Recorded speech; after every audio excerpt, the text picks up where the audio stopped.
go.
Ladies, gentlemen, boys, girls, people of the internet, it is time for episode 3 here of season 5 of the House Divided podcast. Hello, and welcome to the show. We are here. We are live. Let's have ourselves a great time tonight, everybody. Hi, guys. We're back. It's going to be a good show. We have stuff and things to talk about. It's not going to be a busy one for the most part. We still have a show, though. But before we get into the show, again, Jordan and I say hi. I think Jordan Hello. Yep, he hasn't left us. There we go. Before we get into the heart of the show itself, I have some housekeeping I want to take care of. Set up the beginning, or start setting up the future episodes of the show here for us. So, first and foremost, NHL preview here in about 3 weeks' time. will be tentatively on October 6th. Wednesday, October 6th, I believe is the date that we set. Yes. Yes, it is. Our good friend Jeff, Italian last name, of Millennial Man Cave fame, will be joining us again from south of the Michigan-Canada border. I mean, sort of. Well, south of us. South of us, yeah. North of the border, but south of us. Yeah, that's right. That will be that week. So that'll be October 6th. Caleb, how are you doing? We have to nail down a date for you to be on the show. Jordan will be in contact with you, Caleb. We were just talking about that too, funny enough. We were indeed. And about what did we say the MLB regular season ends like in next week? I think a couple weeks still. I think October 29th was the day we were going to talk about MLB postseason. I think Tigers end their season on October 3rd. Oh. So if we want to fit it in at all, talking about the MLB postseason before it actually starts, because we're going to have the NHL preview to do on the 6th, it's going to have to be the 29th. So each team will have like 4 games remaining. From the looks of it, most stuff will already be decided. I mean, look at the NL. Yeah. Pretty much every race there is decided except maybe the final wild card spot. But the Cardinals are kind of trying to pull away with that. So we might have a fairly solid look at. I know we're gonna have a solid look at where teams are gonna be in the postseason, but yeah, it's not gonna be complete. I don't think. We will have Oh, go ahead. Finish that thought. Unless it doesn't come down to the final game of the season. Yeah. Then final couple games, then we'll be all right. Either way, we'll be all right. It'll be fine. Yeah, we will have a most of the MLB postseason preview and a regular season recap. We'll fit both of those into the show. We won't have a full show for those. I'm going to go out on a limb and say. Can't guarantee that though. That will be September 29th, so 2 weeks time. 2 weeks from today. And the last little bit of housekeeping for now, for anybody who might be listening, watching, or there is no other or there, for listening or watching, we will not be doing a full NBA preview because neither of us watch enough NBA. The NBA preview will be this. The NBA is starting this week. Yeah, Moving on. We might have a little tiny one, but not like what we do for the NFL where it turns into like a 2-3 hour thing. So. Or even the NHL. Yeah, no, really, pretty much anything but the NBA. I don't know if, and we have over a month to decide this because I don't think college starts till almost November, till late October. I don't know what we're gonna do for the NCAA or for NCAA basketball. So probably about what we did for football for the just the Big Ten. Okay, fair enough. I feel like that's a good way to do it. Fair enough. So there you go. That's our housekeeping. We will keep you again updated on everything else. Any changes. But with that being said, let's get into the show. Now that the housekeeping is done, everybody's favorite subject, adult beverage of the week. Oh, that's back. No, not really. We did not plan that. Everyone's favorite segment, stupid people say stupid things. I love how we're doing that again. Well, before we went live, you mentioned something about having your drinking horn with you. I have my drinking horn, which is just water, and then I have this little shot glass that I do have whiskey in. See, I just got water and coffee today. Actually, this isn't even whiskey. This is a Bacardi 4-year reserve. Eeh. Oh boy. Dark, all right. Aged dark rum. It's glorious.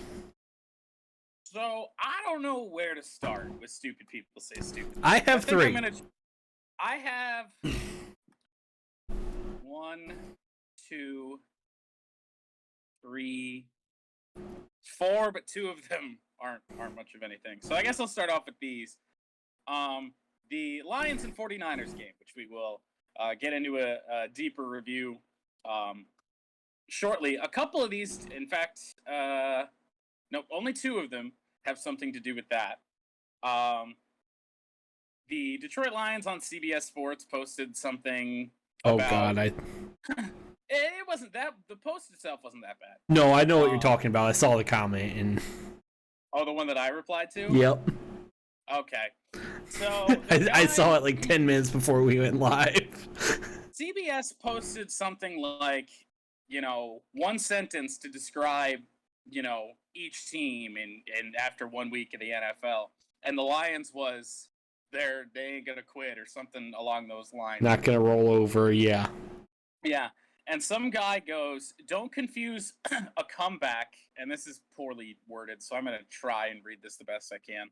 Oh, don't confuse a comeback while San Francisco was in Prevent D as non-quitters, I guess, garbage time points.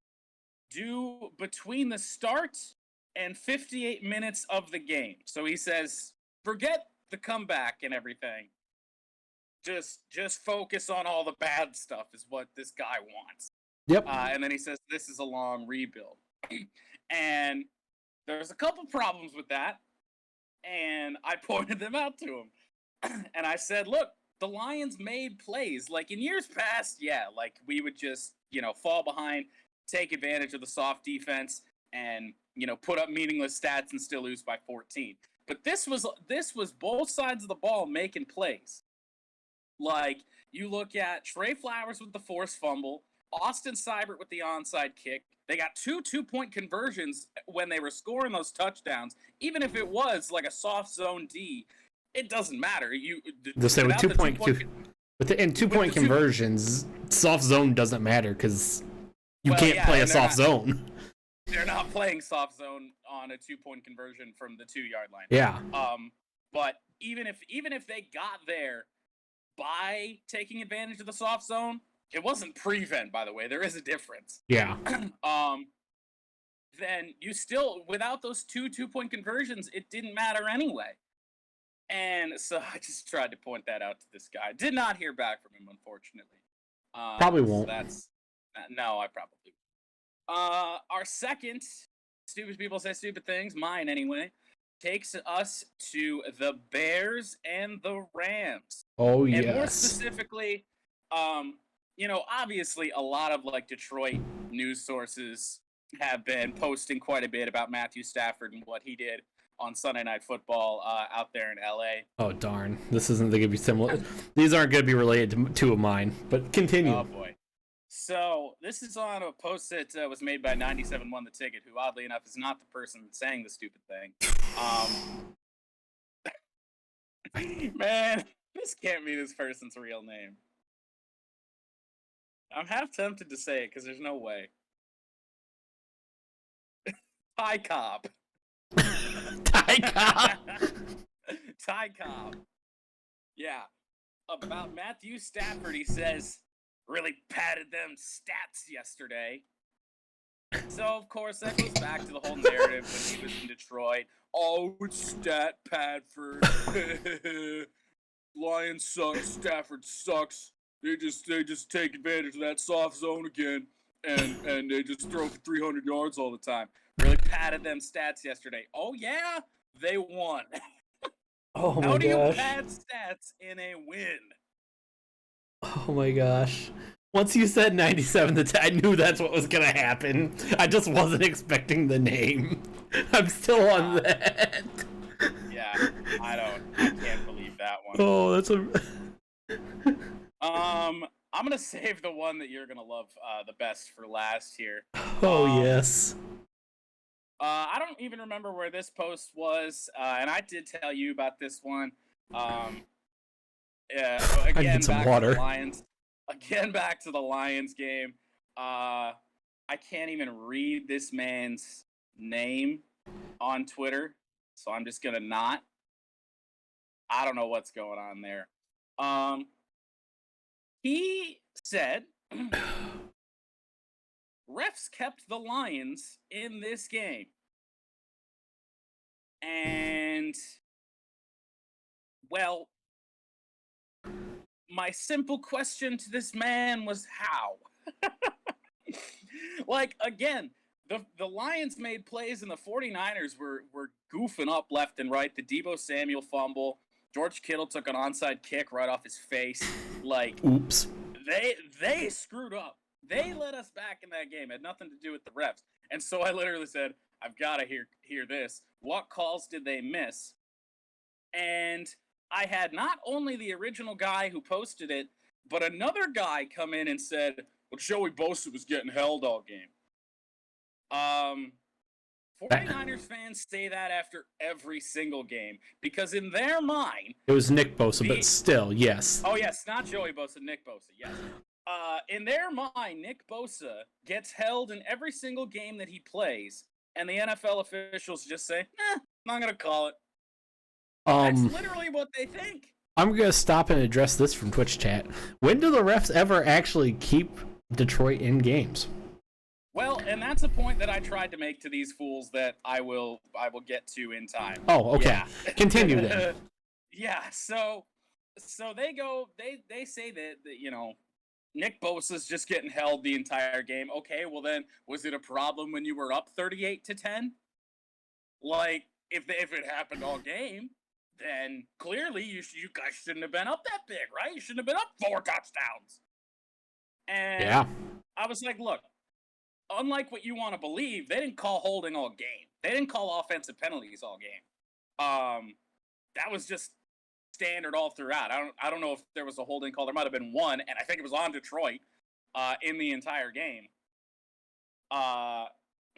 And here's where it gets crazy. This is the guy that originally posted the comment that the refs kept the Lions in the game. He says, the blame does not rest solely on the refs. Okay, but you just said that it did. But they certainly were a factor, especially in the fourth quarter. Lions played a good game, and get ready for this. Full credit to them. Okay, you can't say full credit to them when you blamed the refs for them even being in the game.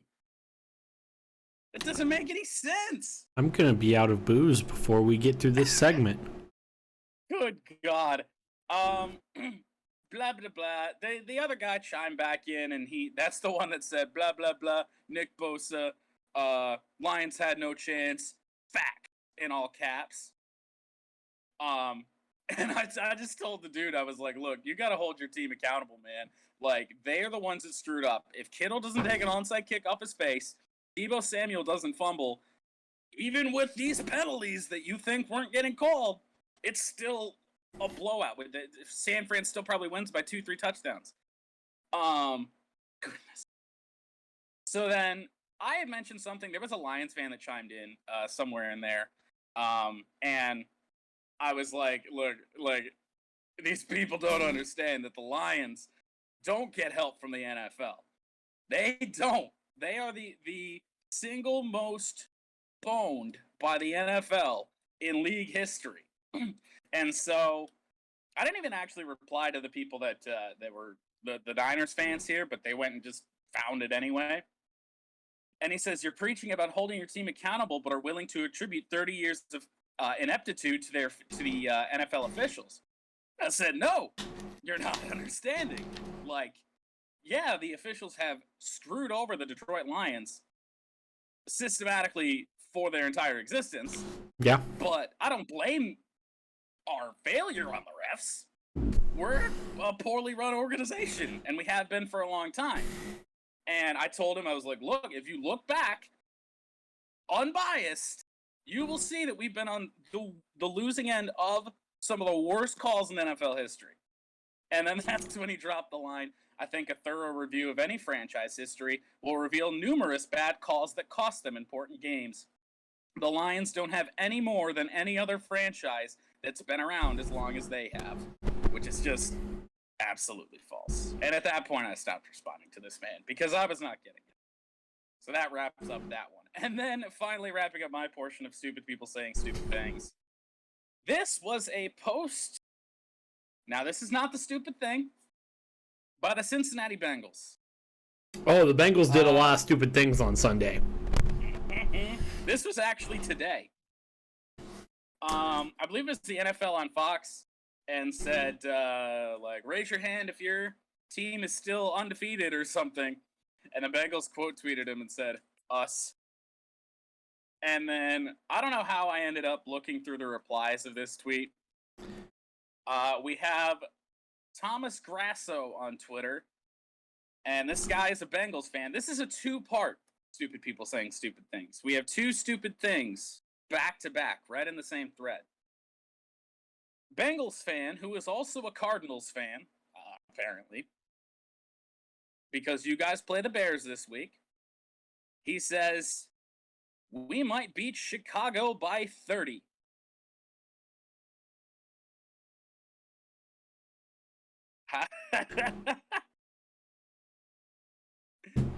Oh, man. Yeah, that whiskey's gonna be gone quick, isn't it? Mm-hmm. Yeah.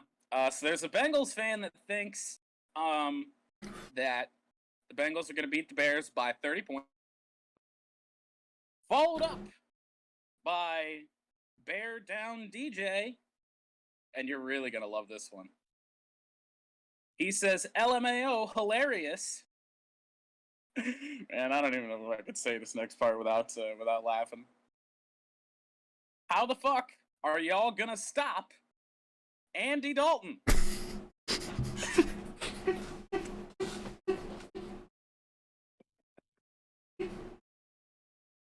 Good luck, Bengals. Laughing emoji, laughing emoji.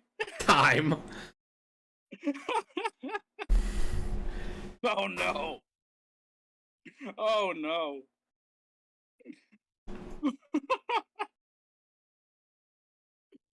Bear Down DJ has broken Austin. Well, that didn't make it very far. No. Okay.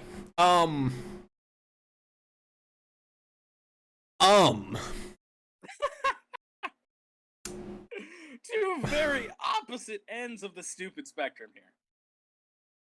Yeah.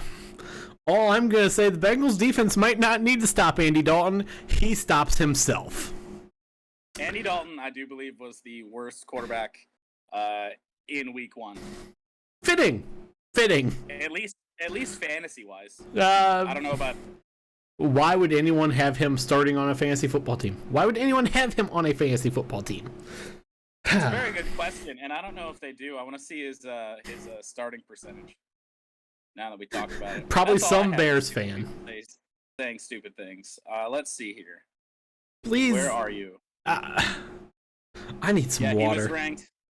He was ranked 32nd out of the quarterbacks for fantasy points last week. He is only on 0.5% of NFL.com fantasy rosters. Nice. He is starting 0.1%. Fitting. Out of all fantasy rosters. Okay, so I have 3 for stupid people say stupid things. 3. Yep. 2 of them are related to the Chicago Bears and the aforementioned Andy Dalton. Or what the Bears are doing with Andy Dalton and backup quarterback who will eventually be franchise quarterback who might very well be a dude. Justin Fields. He looked like a dude in very limited action in week 1. Perfect completion percentage, ran for a touchdown. Yeah, he kind of looked like a dude in his very limited action. Yep. But I digress. Andy Dalton did not look like a dude. No. Unshocking. First one comes from Matt Nagy in post-game when asked about... Oh, no. Yep. Matt Nagy himself. Yep. When asked what they were going to do, what the plan was for quarterbacks, Matt Nagy said this: the plan stays the same. That's it? That's it. No elaboration. Just I believe all of us are assuming that the plan is Andy Dalton is going to continue starting. He was asked this after the game. After the game. I mean, the whole question was, with how Justin Fields looked in limited action, what is the plan with the starting quarterback scenario? And his response was, the plan remains the same, the timetable remains the same. But we don't even know the timetable. Why would you even reference the timetable? I was saying, the timetable is irrelevant. Like, whatever. Whatever. If you don't want to start him right away because you think he's going to die because the Bears' offensive line is ass, just say it. But don't be... The plan remains the same. After you got shellacked by the Los Angeles Rams and the dudes that they have on defense. Yeah, they got some dudes. Now, moving on. That was on Sunday night. Moving on to my second stupid person saying a stupid thing. We go to Monday Night Football pregame show. Oh, no. Oh, no. With Booger McFarland. Oh, yeah. Oh, no, oh, no, oh, yeah, because Jordan heard about this. Yep. Well, whilst on the Monday Night pregame show, they were talking about the Bears. Booger McFarland said this: Matt Nagy likes his big paychecks. His wife likes living in a big house. His kids like going to private school. I probably don't, but Matt Nagy likes his job, so he's gonna do what he has to do to keep his job, and he's gonna start Andy Dalton. how'd that work for Marvin Lewis? Marvin Lewis doesn't have a job. No, he doesn't. And now Booger McFarland's exact words were not he's gonna keep starting Andy Dalton. He's gonna keep on this plan. Because apparently it seemed to be an agreed upon thing across the entire Bears organization that the plan is start Andy Dalton for whatever godforsaken reason. Apparently the Bears just want to lose. Maybe they do.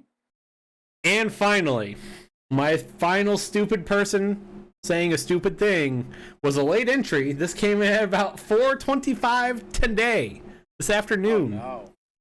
Stupid people say stupid things up until this point. I was only going to have 2 of them. Segment was going to be done. It was going to be short, sweet, to the point. Making fun of stupid people like Booger McFarland.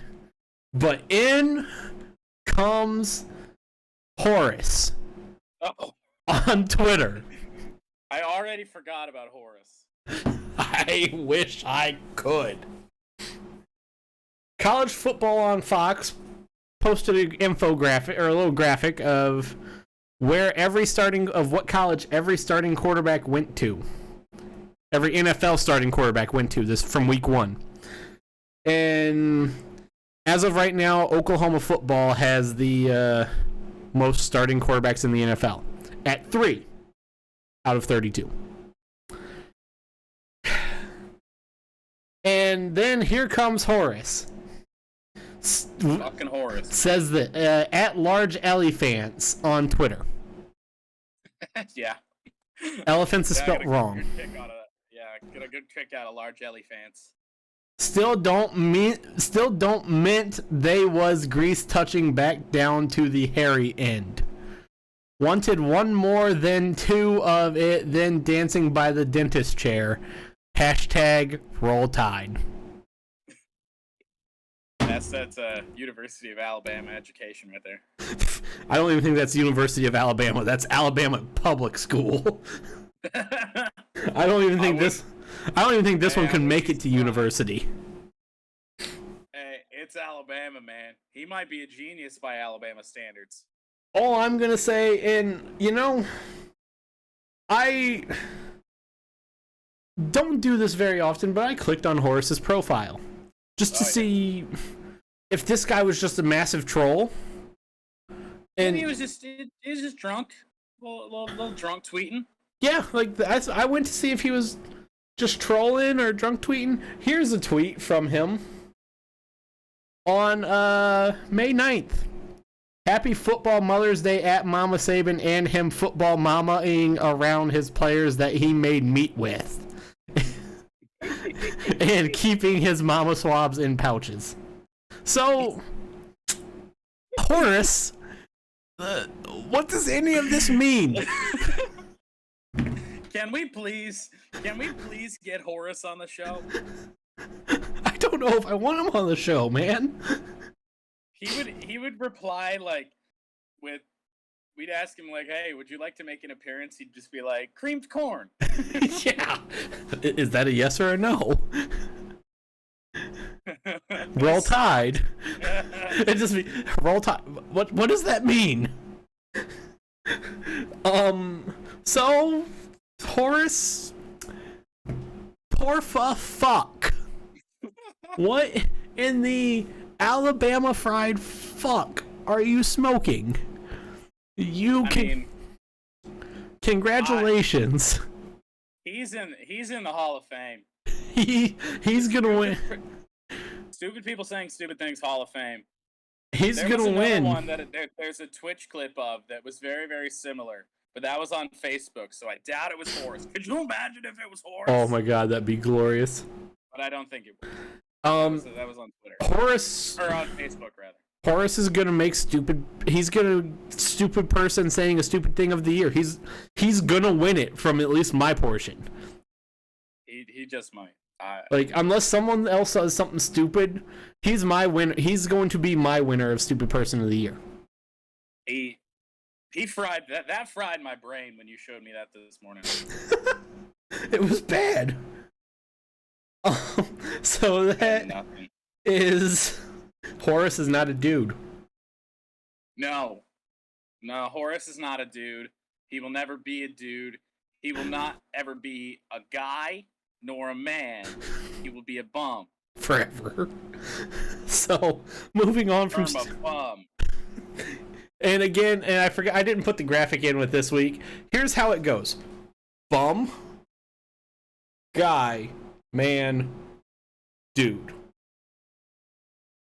Yes. There's some other stuff on it, but you need the graphic to see that. We don't want to spoil that yet. Yeah.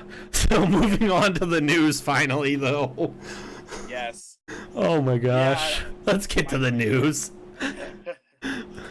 You want to take the news? Actually, the next one's NASCAR, so let me take this. Yes, please. At the fucking Horace, man. Oh, man. Horace broke. He's broken both of us, man. And I stared at my phone screen, like trying to make sense of that this morning for way longer than I'd like to admit. And I was already broken pre-Horace. Yeah, like 3 minutes. I feel like I was reading the screenshot of those 3 tweets all together, and I'm just like, man, I got nothing. Like most of the time when somebody like says something stupid, you can at least like gather what they're trying to say something about. In no way possible should a dentist chair and something like whatever he said, mama pouches, and all that be in any way associated with Nick Saban. With football. I mean, Nick Saban apparently likes balls or something, though. Yeah, touch D's. Fuck. I almost put that in the news too, but I wish. Moving on to the news, though. That kid's getting his scholarship revoked. Yeah, he is. Oof. Move on with the news. F1. In the world of F1, the Italian Grand Prix happened this past weekend. Danny Rick wins the Italian Grand Prix, his first win since I believe 2018 at Monaco. That sounds about right. It's his first win since he was with Red Bull, so yes. It sounds about accurate. Coming in second was Lando Norris, making a McLaren 1-2 for the first time in eons, and I loved every second of it for the most part. Yep. Coming in third was Valtteri Bottas due to a 5-second penalty from Sergio Perez. Max Verstappen and Lewis Hamilton had an incident again, taking both of them out. Max was given a 3-place grid penalty at Sochi next week, I believe, because I believe they're off this week. That sounds right, yes. All I'm going to say on that is the penalty I get because under normal circumstances for something like that, Max would have a 10-second stop and go, just like Lewis did back at Silverstone. I move on from the penalty. I don't care. All I'm gonna say is thank God for the halo, because I mean, even still, there was a tire on Lewis's goddamn head. yeah, and if it wasn't for the halo, his head would have been crushed like a cantaloupe. Yeah, For good comparison. for lack of a better term. So all I'm gonna say is thank God for the halo. It kept what was a relatively minor incident from being another major tragedy in the world of F1. I mean, for real, that crash only lasted like 15 feet. Yeah. They just skidded right off into the sand trap or the gravel trap, and Max's tire had just ramped right off of the nose Lewis's. There, and the nose and engine compartment. Yep, and just bang. Yeah. So yeah. Halo definitely. I mean, the any bit of controversy about the Halo and how ugly it is, blah blah blah, has to be gone. Well, it was already gone. I was gonna say it was already gone when Charles Leclerc, when he was still with Alpha, had that really bad crash. I think at Monza. I think it was Spa. I was saying because he had the one. Go ahead. There was one at Monza too, but I mean, there's multiple examples already of the Halo paying dividends. Yeah, so. And then the one I'm remembering from Leclerc was when he flipped at Monza because his DRS didn't disable. There was something about that. I think it might have been Nico Hulkenberg. This is the wreck that I'm thinking about. It was like Nico Hulkenberg locked up, or his DRS didn't disable or something. No, DRS, it was lap 1, so it wasn't DRS. But he locked up or something and just rammed into the back, and somebody flipped like right on top of Charles. Oh, I do remember that. And that was like year 1 of the Halo, so I mean, I'll talk about it. And then people hating on it. Roman Grosjean last year. Yeah. Roman, is still around with us because of the Halo. All talk of the Halo, all negative talk of the Halo has been gone for a while, but I still turn it off, turn the Halo column off in F1 games, so I can't drive with it. Yeah. That's why I'm not an F1 driver. Yeah. Moving on to NASCAR, Jordan, please take this. All right. Well, a little bit of NASCAR stuff for you. We actually got two stories to get to here. We got the race results from last weekend, second race of the round of 16. Martin Truex Jr. coming home with the win. Interesting day. Chase Elliott had a nice race, rebounded from a disastrous pit stop to finish 4th, so that was really good for him. Truex secures his spot in the round of 12, which will wrap up on Saturday at Bristol, which is going to be wild. I mean, round of 16 wraps up on Saturday, right? Yeah, round of 16. If I said round of 12, I'm an idiot. But yes, round of 16. So Truex and Denny Hamlin are the only people to have locked in their spots, and I'm going to go through spots 9 through 12 because those are really like the danger zones of you could fall. I mean, literally 5th on back, really 4th on back. If it goes totally wrong, I mean, you're not in a great spot. But I'll go through 9 through 16 here. So Brad Keselowski is currently 13 points above the cut line. Kyle Busch had a nice race at Richmond. He was below the playoff cut line heading into this race. Had a nice race. He's 8 points above the cut line now. Eric Almirola, somehow 3 points above the cut line in 11th. Then we get to 12th and 13th, which is 12th, you're inside the cut line. 13th, you're out of it. Kurt Busch and Alex Bowman are currently tied, but Kurt Busch has a tiebreaker, so he is currently in 12th. Alex Bowman, the first man out, 0 points behind Kurt Busch, so, I mean, anything can happen there. In 13th, Tyler Reddick, 5 points back. William Byron, 18 points back. He's had a rough first couple playoff races at Darlington and Richmond. And then Michael McDowell, the Daytona 500 winner, Never really stood a chance, but that's just the way the playoff system works these days. You win a race and you're in. He's 38 points back. He has to win. He has to win at Bristol to advance pretty much to the round of 12. And that's all for the point standings for this week. So we'll touch on the results from this weekend at Bristol next week. And then another bit of NASCAR news that I love. NASCAR fans that don't love being miserable, they love it too. NASCAR is going to hold their season opening exhibition race, the Clash, which has historically been held at the Daytona International Speedway Oval. This past year, it was held at the Daytona Road Course. And next year, they are moving it to, of all places, the LA Memorial Coliseum. Wow. They're going to construct a quarter-mile temporary oval on the inside of the Coliseum for what is shaping up to be an incredible short track race. That's going to be wild. No points on the line. It's all about cash. It's all about trying to finish first. The amount of action and torn-up cars we're going to see in that race is going to be insane. There's going to be bump and runs every goddamn corner. Going to be fantastic. But of course, the fuddy-duddy NASCAR fans, the old heads, they are not a fan of this because they aren't a fan of anything NASCAR does these days. I think it's going to be great. I mean, people have been clamoring for more short tracks. We're getting one, sort of. I think it's going to be a hell of a race. I don't even remember. Not in my lifetime has NASCAR raced on a quarter-mile oval, at least the Cup Series anyway. So this is going to be just insanely wild, and I can't wait for it. I think it's going to be great. As a non-NASCAR fan, I think it will be interesting.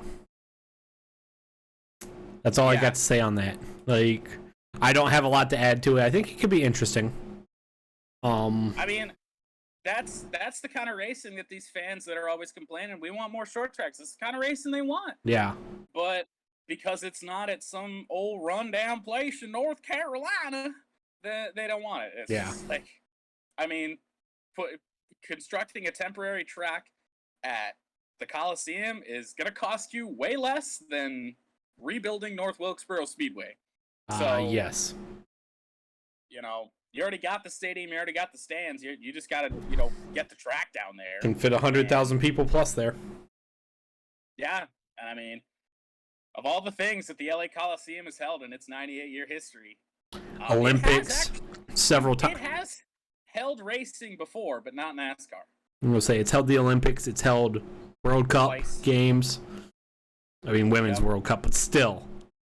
Like, the Rose Bowl every year, with the exception of a couple.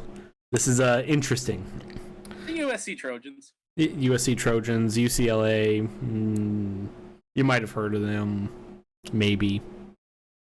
But that's all I got on NASCAR for this week. I'm sure they did release their schedule, and I was hoping to talk about it. There's not really a whole lot of changes going on. Daytona Road Course got dropped, but we already knew that was going to happen. That was only a filler because they couldn't race in California because California wasn't allowing sports events when that race was scheduled. Gateway or Worldwide Technologies Speedway or whatever, I'm calling it Gateway. It's always Gateway to me. They get a Cup Series race now. That'll be cool. And the Bristol Dirt Race will now be at night. So those are, I think, the big changes for this season. But I would not expect it to stay that way for next year. I mean, with, more short tracks presumably coming, Auto Club Speedway getting turned into a short track, so they say. It's going to be a wild couple years here with the NASCAR schedules. It already changed a lot from last year to this year, and now moving into this year and the years to come, it's going to be all over the place. So, crazy time to be a NASCAR fan if you're not a negative one. Like I saw somebody when they were talking about the Coliseum, when is this dumbass series just going to fold already? Well, they're not. I mean, you got guys like Alvin Kamara bringing eyes to the sport that, you have never, ever thought about watching NASCAR. Did you see his NASCAR visor for week one? No, I did not. He is a essentially an ambassador for NASCAR, and Fair enough. he just had the NASCAR logo on his visor, and of course that brought on a ton of fun comparisons to Talladega Nights, the Ballad of Ricky Bobby. Well, sticker is dangerous and inconvenient, but I do love Fig Newtons. Yes. Even though this was way easier to see out of than Fig Newtons. I'm the best there is, plain and simple. I mean, I wake up he probably didn't see it at all, but it looked cool on the outside. Yeah. Alrighty, on to the next piece of news. I will take this one and the next one, because the next one fills me with gives me a little sense of joy. I will explain why in a minute, but this piece of news excited to hear that. Manchester United played Young Boys of Switzerland yesterday in the first in their first game of the UEFA Champions League. They lost 2-1 because Ole Gunnar Solskjaer is a shit manager. Well, it's hard to argue now. They amongst some of his awful tactics, and granted the red card that was picked up by Aaron Wan-Bissaka was bad. But yeah, fuck me. You sub Cristiano Ronaldo off for Jesse Lingard. I mean, correct me if I'm wrong. I don't think Jesse Lingard's like one of like the 2 or 3 best players that have ever lived, right? So, in what possible world would you take off Ronaldo? When you need to score a goal, or hold a tie, you need to score a goal, yeah, or have a tie, or end in a draw. Yeah, all of those things. Any one of those would have been viable options. Win, draw, anything. A draw with 10 men's viable. But then you absolutely bring on Jesse Lingard over literally the first or second, depending on your preference, best player in the entire world the last 10, 15 years. Yeah. Ole Gunnar Solskjaer lost with a starting lineup that included Cristiano Ronaldo, Bruno Fernandes, and one of my personal favorite midfielders in the game right now, Paul Pogba. Paul Pogba, one of the best midfielders in the game right now, in my opinion.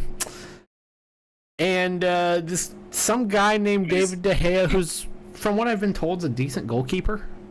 Pretty good. I mean, Pogba's no N'Golo Kante, but that's neither here nor there. Yeah, Manchester United lost to Young Boys. What a strange sentence that is. A sentence I never thought I would say. It happened, though, because their manager is a loser. I didn't know Young Boys existed, to be honest. I did, because they've made an appearance, because they're like one of the best teams in the Swiss Super League, which just means they automatically get an appearance in the UEFA Champions League, like all the time. And Chelsea's played him before, and I just didn't pay attention. United's had to play them in both the Euro and Champions League, Euros and Champions League at points, and has beaten them up until last night. Yeah. Yeah. Now the next. That happened. Yeah. As I've said, the kicks in the dick in the world of sports just keep on coming for me. Yeah, it's not been a good week for you. No, not at all. Moving on to this next piece of news, this is the one that gives me at least a little bit of excitement. Not excitement because someone lost their job, but excitement because the loser known as Colin Cowherd was wrong. And was even right. So, USC fired their head coach, Clay Helton, 2 games into the 2021 campaign. Helton compiled a record of 46-24 in his 7-year career. 3 Pac-12 South Division championships and 1 Pac-12 championship.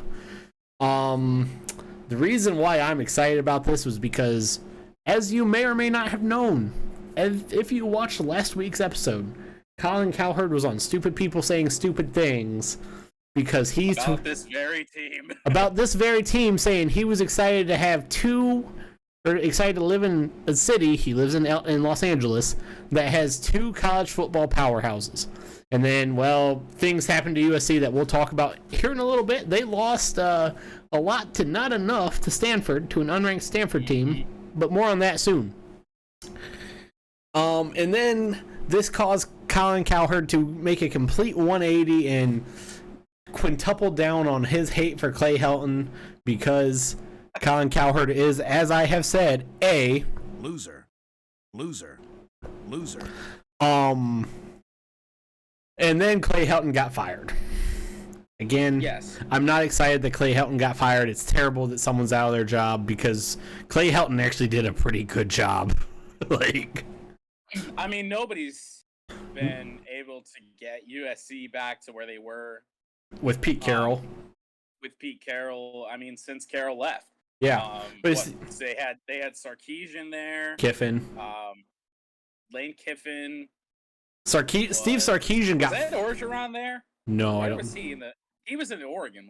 Where the fuck was Coach O? I want to say Oregon. Anyway. Steve Sarkisian got fired on the plane. That's a rough one.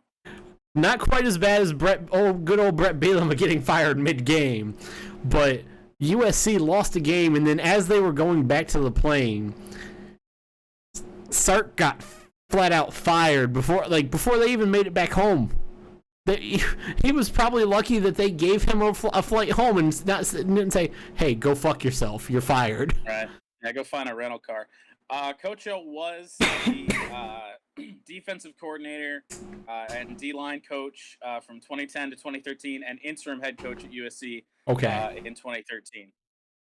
But Clay Helton did the best job since Pete Carroll, and then he just lost his job because expectations, for lack of a better term. Yeah. I don't even know if it was necessarily because of expectations. He just...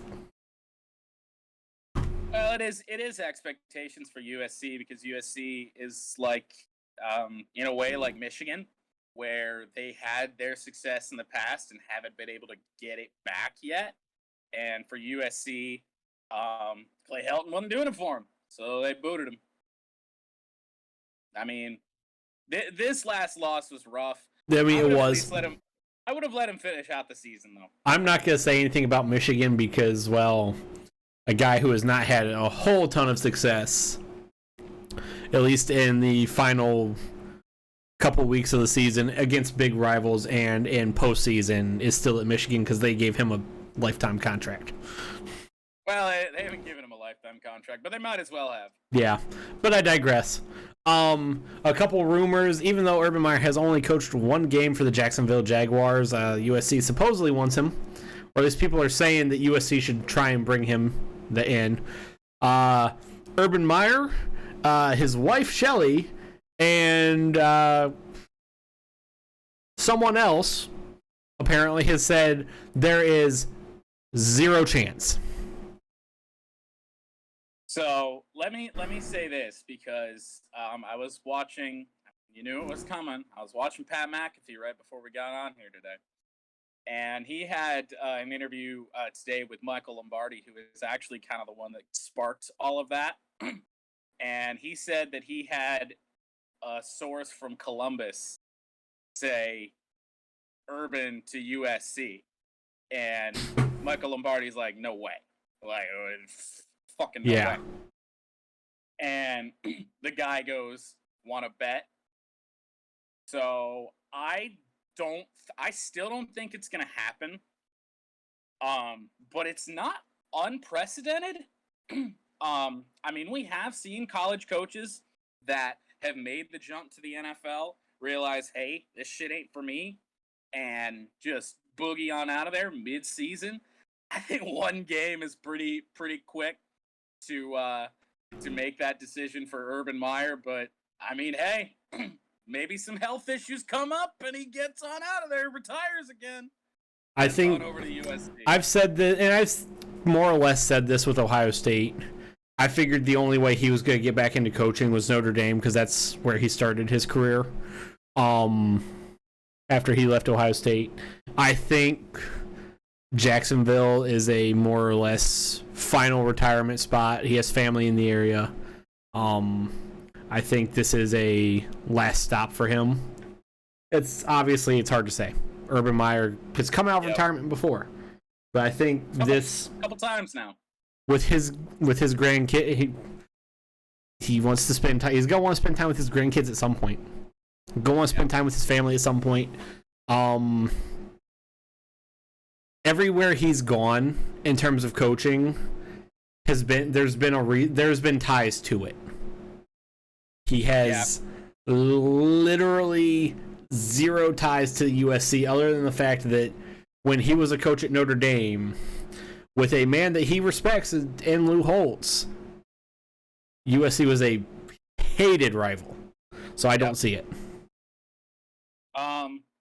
That would be like going to Michigan for Urban Meyer.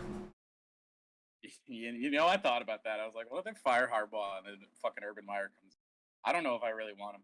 But anyway, no, the only thing that made sense to me about Urban to Notre Dame was why fire Clay Helton now if you're USC when you're 2 games into the season, you have time to turn it around, see what you got. Now the whole season's a train wreck for USC. Yeah.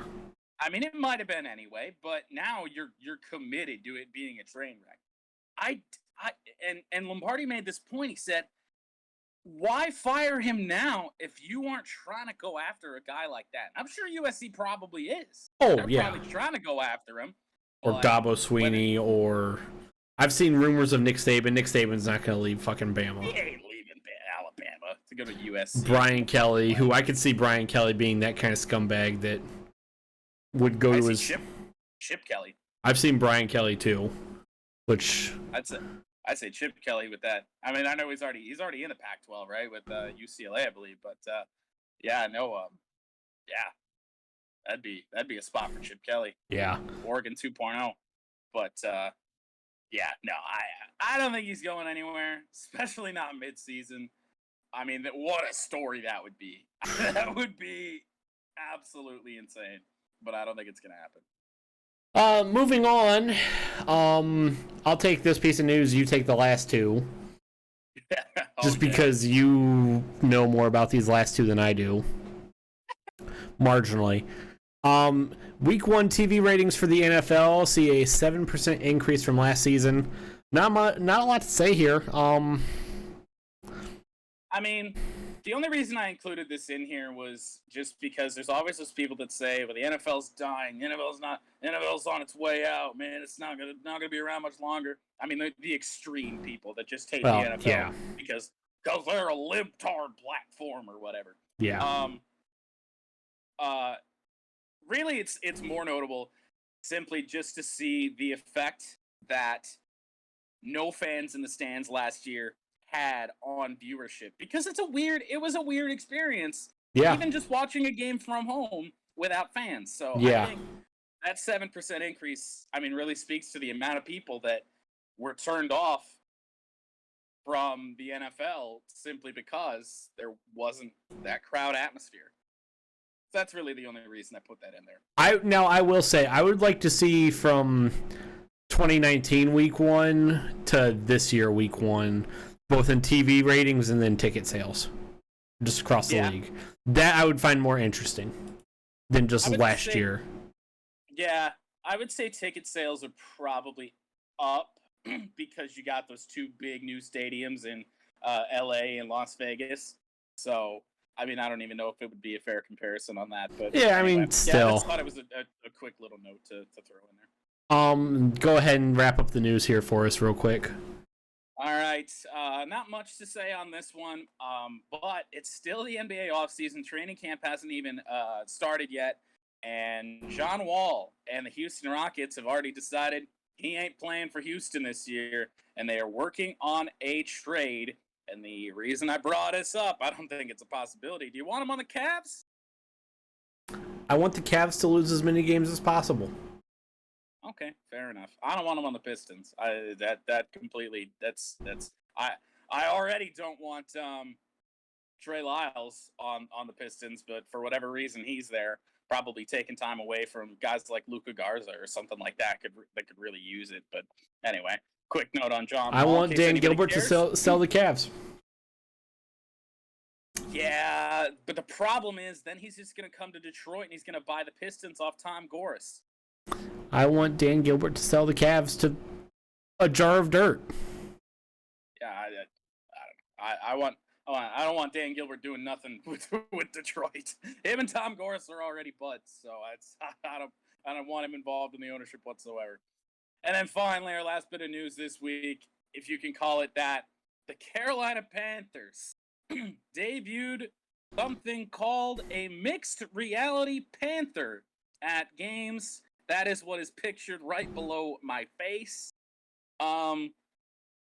What do you think of that? You know, I didn't hate it. I didn't like it, though. I found it interesting. I just think it's like, I didn't understand the reaction that it got because everyone's like, wow, this is so cool.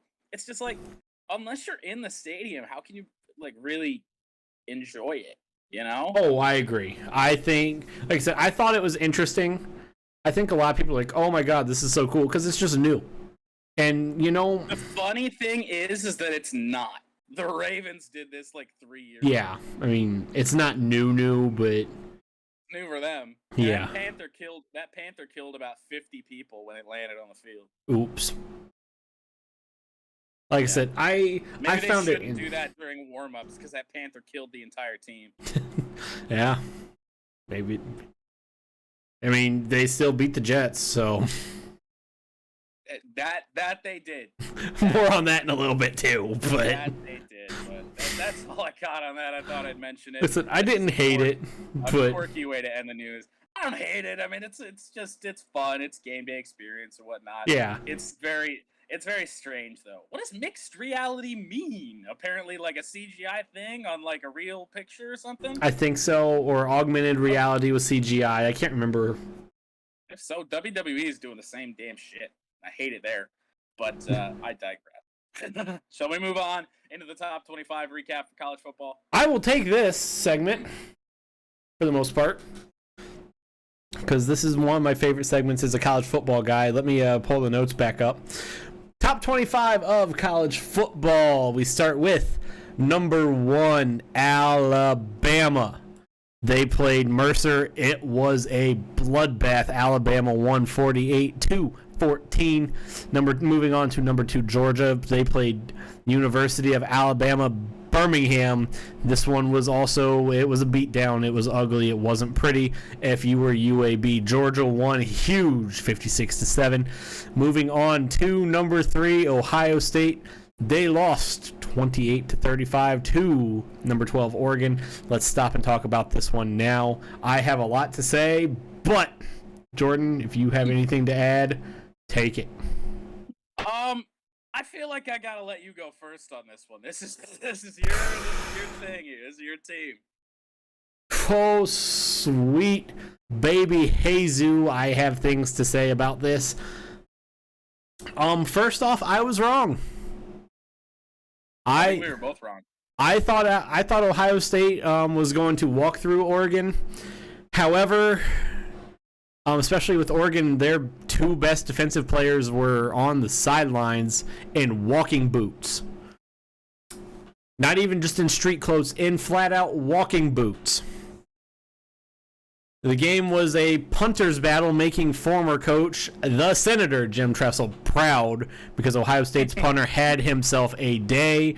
He was really the only one who could say that up for the most part. CJ Stroud, even though they had them throw the ball 54 times. Yeah, CJ Stroud threw the ball 54 times. He threw for 487 yards. Like 484 with a QBR of 81.4. Thank you, with 1 interception, which was egregiously terrible. Yeah, that was not pretty. CJ Stroud once again showed that when he is great, he is he's a dude when he's good. When CJ Stroud is playing good, he is a dude. But when he is playing bad, he cannot hit water out of a boat. For lack of a better term. The Ohio State... That CJ Verdell, that Oregon running back, my goodness. Oh, I'm getting there. 161 yards. Yeah, well, you took the stat out of my mouth, so I don't gotta say that. Thank you. The Ohio State defense was atrocious, was abysmal, was bad, was ugly, was just fucking putrid, horrid, terrible, every other word in the book that describes bad. Oregon scored 3 touchdowns on the same play with CJ Verdell off tackle right. One was for 10 yards, one was for 22, and then one on the first play of the second half for Oregon for 77 yards. When Oregon needed a touchdown, they went off tackle right, give the ball to CJ Verdell. It was like Mario Cristobal was playing Madden. You know how you're playing Madden and you find this play that works because it confuses the computer the AI defense, and you just run that play and run that play and run that play, and then the person you're playing against online just hates you and they quits out. That's what Mario Cristobal tried doing to Ohio State, except this was real life and Ohio State couldn't quit out. I could have. However, this game was still close. This game was was a touchdown game because finally, when the defense needed to, they miraculously got stops.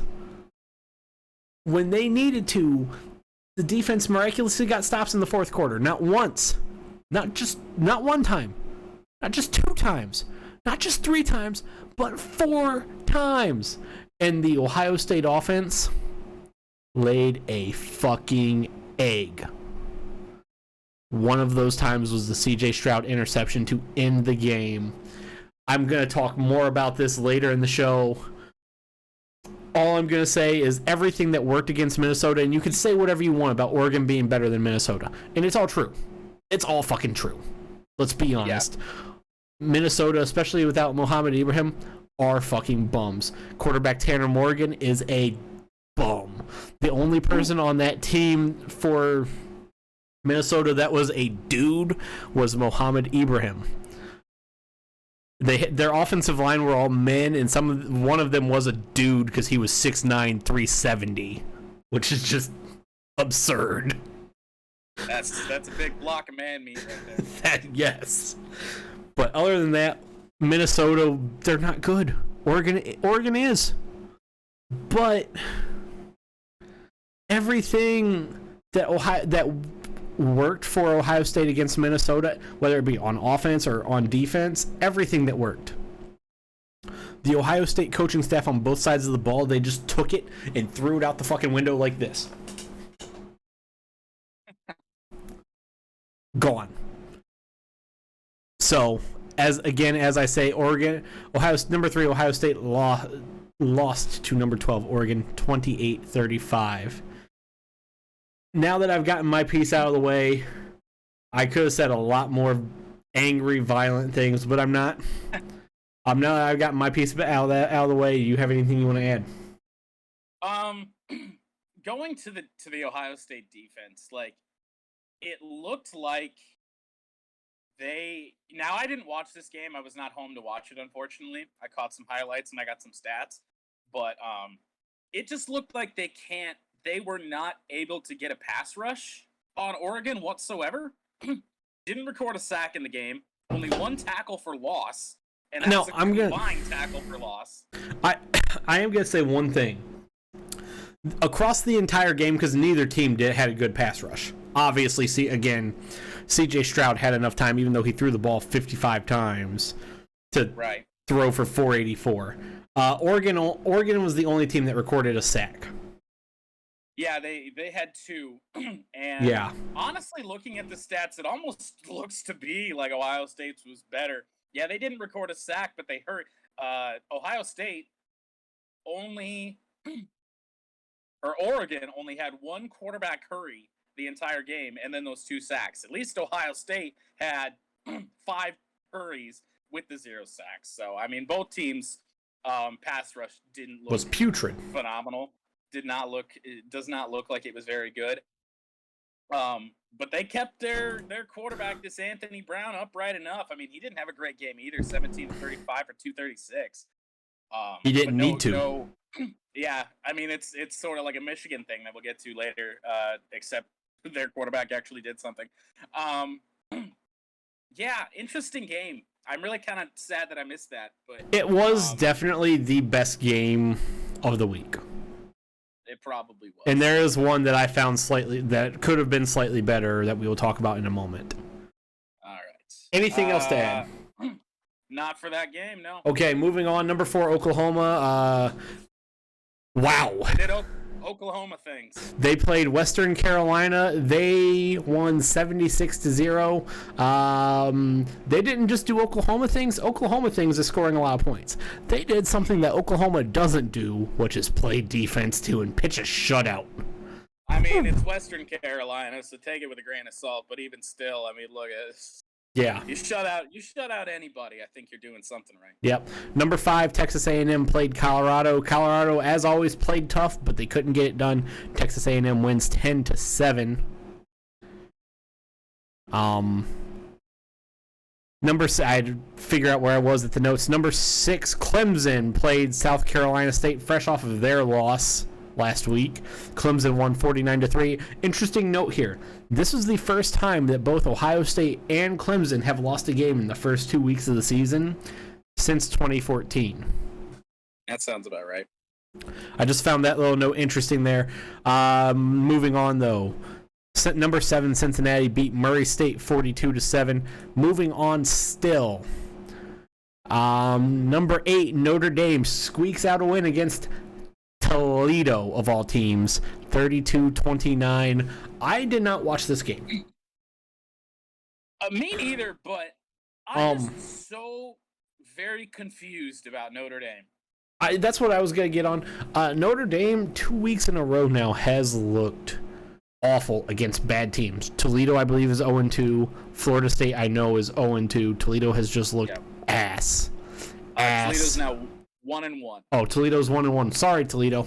That's just how much I think of your fucking shithole of a city. Worst city in the state of Ohio. Yeah, In the great state of Ohio, might I add. We don't need to talk a lot about this game, but it just looks to me like Notre Dame is very beatable right now. Yes. And I mean, Florida State and Toledo are playing you close. I mean, unless they're like playing down to their competition, which is about the dumbest thing you could do. I don't know. Especially for a team like Notre Dame, which I want to throw something in a little bit, but we'll get to that at the end of this segment. Right. Yeah, I mean, we'll see with Notre Dame. We'll see what happens. I don't even know if they have a real team on their schedule. Let me take a quick look. They were supposed to have SC, which looked like it could have been good, and then, well, SC. While you're doing that, I will continue moving on. I got the schedule right here. They play Purdue this week. They actually do have some tough games on this schedule, I think. Purdue, who's 2-0, so say what you will about Purdue. Wisconsin, who's number 18 right now. Cincinnati, number 8. Virginia Tech, number 15. UC, who knows if they'll figure it out. North Carolina, which is currently ranked, and Navy. Oh, wait, and more. Virginia, Georgia Tech, and Stanford. Okay, fair enough. Wisconsin transfer quarterback Jack Cohn has not been looking phenomenal. That's all I got. It just doesn't look like something's just not working at Notre Dame. Brian Kelly is probably going to keep making bad jokes about executing players or something. God, he's terrible. He's fucking terrible. He's a bum. He's bad. He's not a dude. Moving on. Number 9 Iowa State played number 10 Iowa in what was a game that was actually kind of good. Iowa State, or number 10 Iowa, won 27-17. Iowa State just... I said it last week. Iowa was going to put the knife into the Big 12 and just end the Big 12's hopes of a college football playoff. I think this very well could be it. Yeah, it's gonna depend on how Oklahoma looks the rest of the season, but they're the only shot that conference has. Iowa State didn't look good last week, and then we both said last week that this is a game that Iowa wins. Yep. Even if Iowa State is as good as everyone says they are, we thought Iowa was going to go in there and win. They sure did. Yep. Moving on, number 11, Penn State played Ball State. Ball State sucks balls still. Penn State won 44-13. And what was my bad beat of the week for sports betting? I had number 13, Florida, covering the spread against South Florida. The spread was 22.5, meaning that Florida needed to score or win by 23. They won by 22 by a score of 42-20. I would have had a 4-leg parlay hit.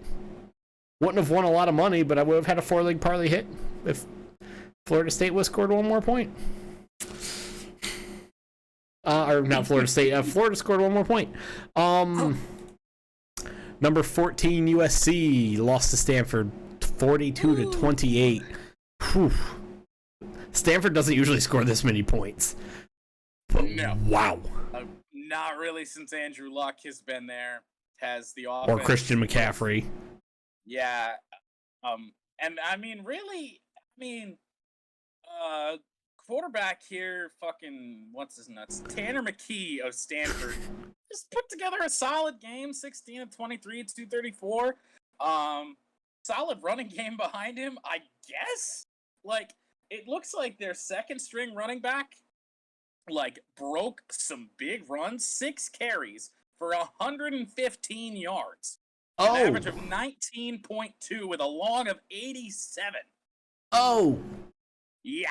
So, yikes. We talked about this Looks a little like at the top of the segment. I don't have much else to add. Their primary running back had 10 carries for 13 yards. So, I mean, yeah. Yikes. I don't have much to add other than USC being that elite LA team, right? yeah. Colin Cowherd was wrong because he's a Loser. Just a bit. USC just didn't look good from everything that I've seen. I didn't watch the game. And the funny game of the week, the funny game of the week. Number 15, Texas lost to Arkansas of all teams, 40-21. SEC treating you now, Texas. The last week after Texas won their game big against whoever the fuck they played, and I even had it in Stupid People Say Stupid Things. A Texas fan was predicting Texas contending for a national title when they become an SEC team, and well, Texas are losers to one of the worst teams in the SEC, Arkansas, 40-21. Not even close. Crushed. I mean, Bludgeoned. This is all for the memes. This is hilarious. I love it. Man, I think you might have wanted to wait a little bit. Maybe establish yourself in the Big 12 first before you go moving on to the SEC. I have a friend that is a big Texas fan, and I feel bad for him that this is what the program's come to. But fucking hilarious. It's hilarious. It's never not gonna be hilarious. Like, how do you join the SEC and then lose to one of the worst teams in the SEC? Yeah. Come on. The Coastal Carolina Chanticleers, ranked number 17, played the worst team in the Big 12, Kansas. Coastal Carolina won 49-22. Ouch, if you're Kansas. Number 18, Wisconsin played played Eastern Michigan. Wisconsin won 34-7, getting back on track. Number 19, Virginia Tech played Middle Tennessee. The score was 35-14. Number 20, Ole Miss played Austin P, whoever the fuck that is. Ole Miss still rolling. 54-17 was your final score. That offense looks scary for Ole Miss. Yes, they do. It's gonna be tough to stop them. Number 21, Utah, after fresh off of their beatdown of whoever they beat last week by a lot, played BYU. BYU playing spoiler once again, kicking down another Pac-12 team. 26-17, BYU wins. Utah is going to fall out of the top 25. Number 20. Utah played Weber State week 1, 40-17. Okay, there you go. Thank you. Number 22, Miami played Appalachian State. Michigan fans hide and try not to remember the beatdown or the loss that Michigan suffered back in 2007. We already had our revenge game against Appalachian State. We're good. The fact that you have to have a revenge game against Appalachian State. Miami. Rough times, man. Rough times. Miami won 25-23, but the highlight of this game came from a Miami fan saving a cat that fell from the second deck. Yes. Yes. Now, I would love some backstory as to how that cat got there. I really would. Yeah. Yeah. But I don't think we're ever going to get it. So on to the football game. Yeah. Wow. Miami just looks bad. Miami doesn't look good, I'll tell you that. I mean, they won, but only winning by 2 against Appalachian State. And then now, last week, I get Appalachian State's like, you know, an actual team now. Like they're not just hanging around. Like when they played Michigan, they were still D2, which they are not anymore. But I mean, you play Miami and Miami wins by 2. It's like at home, and then at home after you just lost to Alabama in an ugly Miami's fashion. Not looking so hot. I mean, I've never been a big believer in Derek King, the quarterback for Miami. I mean, feel like the dude's been in college football forever. Not a great like game. Jake Locker was. Yeah. 20 of 33 for 200 yards, 44 QBR. Ouch. Rough game for him. Rushing 19 carries for 79 yards, a little bit more productive there, but still 19 carries. And his long was 29, so it doesn't look like he was productive all game. He broke a big one, and that was like damn near half his yards. Rough showing from Miami. It's hard to believe in them. The ACC is not looking great. But I digress. Well, they're looking even worse now that their powerhouse school is looking extremely beatable against real teams. But I digress. Number 23, Arizona State played UNLV. Arizona State with Herm Edwards out there winning games, 37-10. Yes.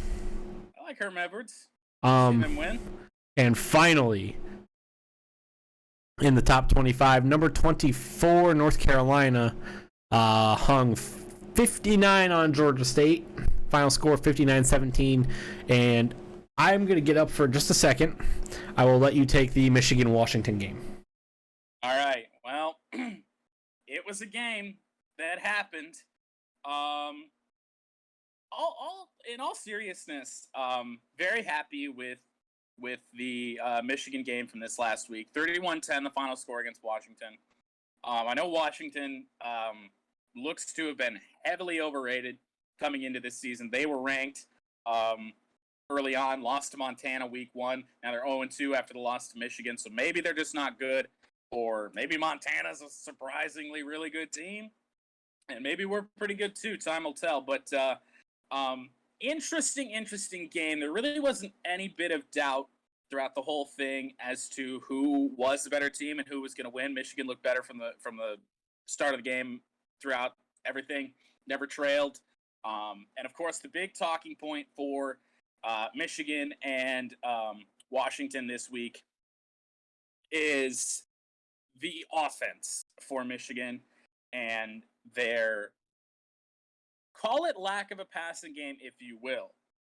But when you look at these first 2 games, I mean, what do we need to throw the ball for? I get it's great to see it. You want to see what Cade McNamara can do throwing the ball. But when you're gashing defenses for 8 yards a play, I mean, what do you need to throw the ball for? You just control the ball throughout the entire game. What's wrong with that? Harbaugh, of course, quoted after this game saying, you know, passing game's at our disposal, but, you know, different ways to travel. Some people travel on the ground, some people travel through the air. And it looks like right now Michigan's traveling on the ground for sure. And I don't have an issue with it. If it keeps working, if we can run all over teams like that, then, you know, even when we start playing better teams, then hey, that's good for us. I don't care if I don't need the flashy passes to win games. If we're winning games, I don't care how we do it. We're got 2 running backs over 100 yards, almost over 2 running backs over 150 yards. And hey, I ain't complaining. And I said it last week as well. Blake Corum looks incredible. Like, that guy, he broke off a big run against Washington in the first half of that game and just burned everybody. I mean, that was Gus. He's got getting away from the cop speed almost. That was fantastic. But, yeah, I mean, we'll see as the season progresses. Michigan now ranked. We'll get into the rankings here in a second. I'll say I do not have those up, so that will be this part of the segment that you have to lead. I got those ready. Real quick, I want to just add my 2 cents into this, just for a very, very brief second. I only watched like the first half of the game, which unless you're a Michigan fan, there's really no reason to watch it because Washington never stood a chance. That's exactly. I'm not gonna sit here and badmouth Michigan because they played a bad Washington team. When they scheduled this game 5 years ago, Washington was good. Washington was a playoff team. Yeah, when they scheduled this game 5 years ago, it is what it is. And then Washington lost to Montana last week, and it just kind of. Oh, yeah. Okay. And you missed that part. I was like, I don't know what kind of team Washington is. I don't know what kind of team Montana is. Maybe they're sneaky good or something. It's hard to tell anything 2 weeks into the season. But from what I've seen right now, Washington's bad. Well, Washington's bad, but I mean, the only question for Michigan is, can you pass the ball if you need to? And like I said, I wasn't even gonna really talk Michigan. I just want to bring up how bad Washington actually is. They were putrid. And something else that's not getting talked about enough in terms of the passing game stuff is that Washington, as bad as they are, they have 2 NFL caliber corners. Yes.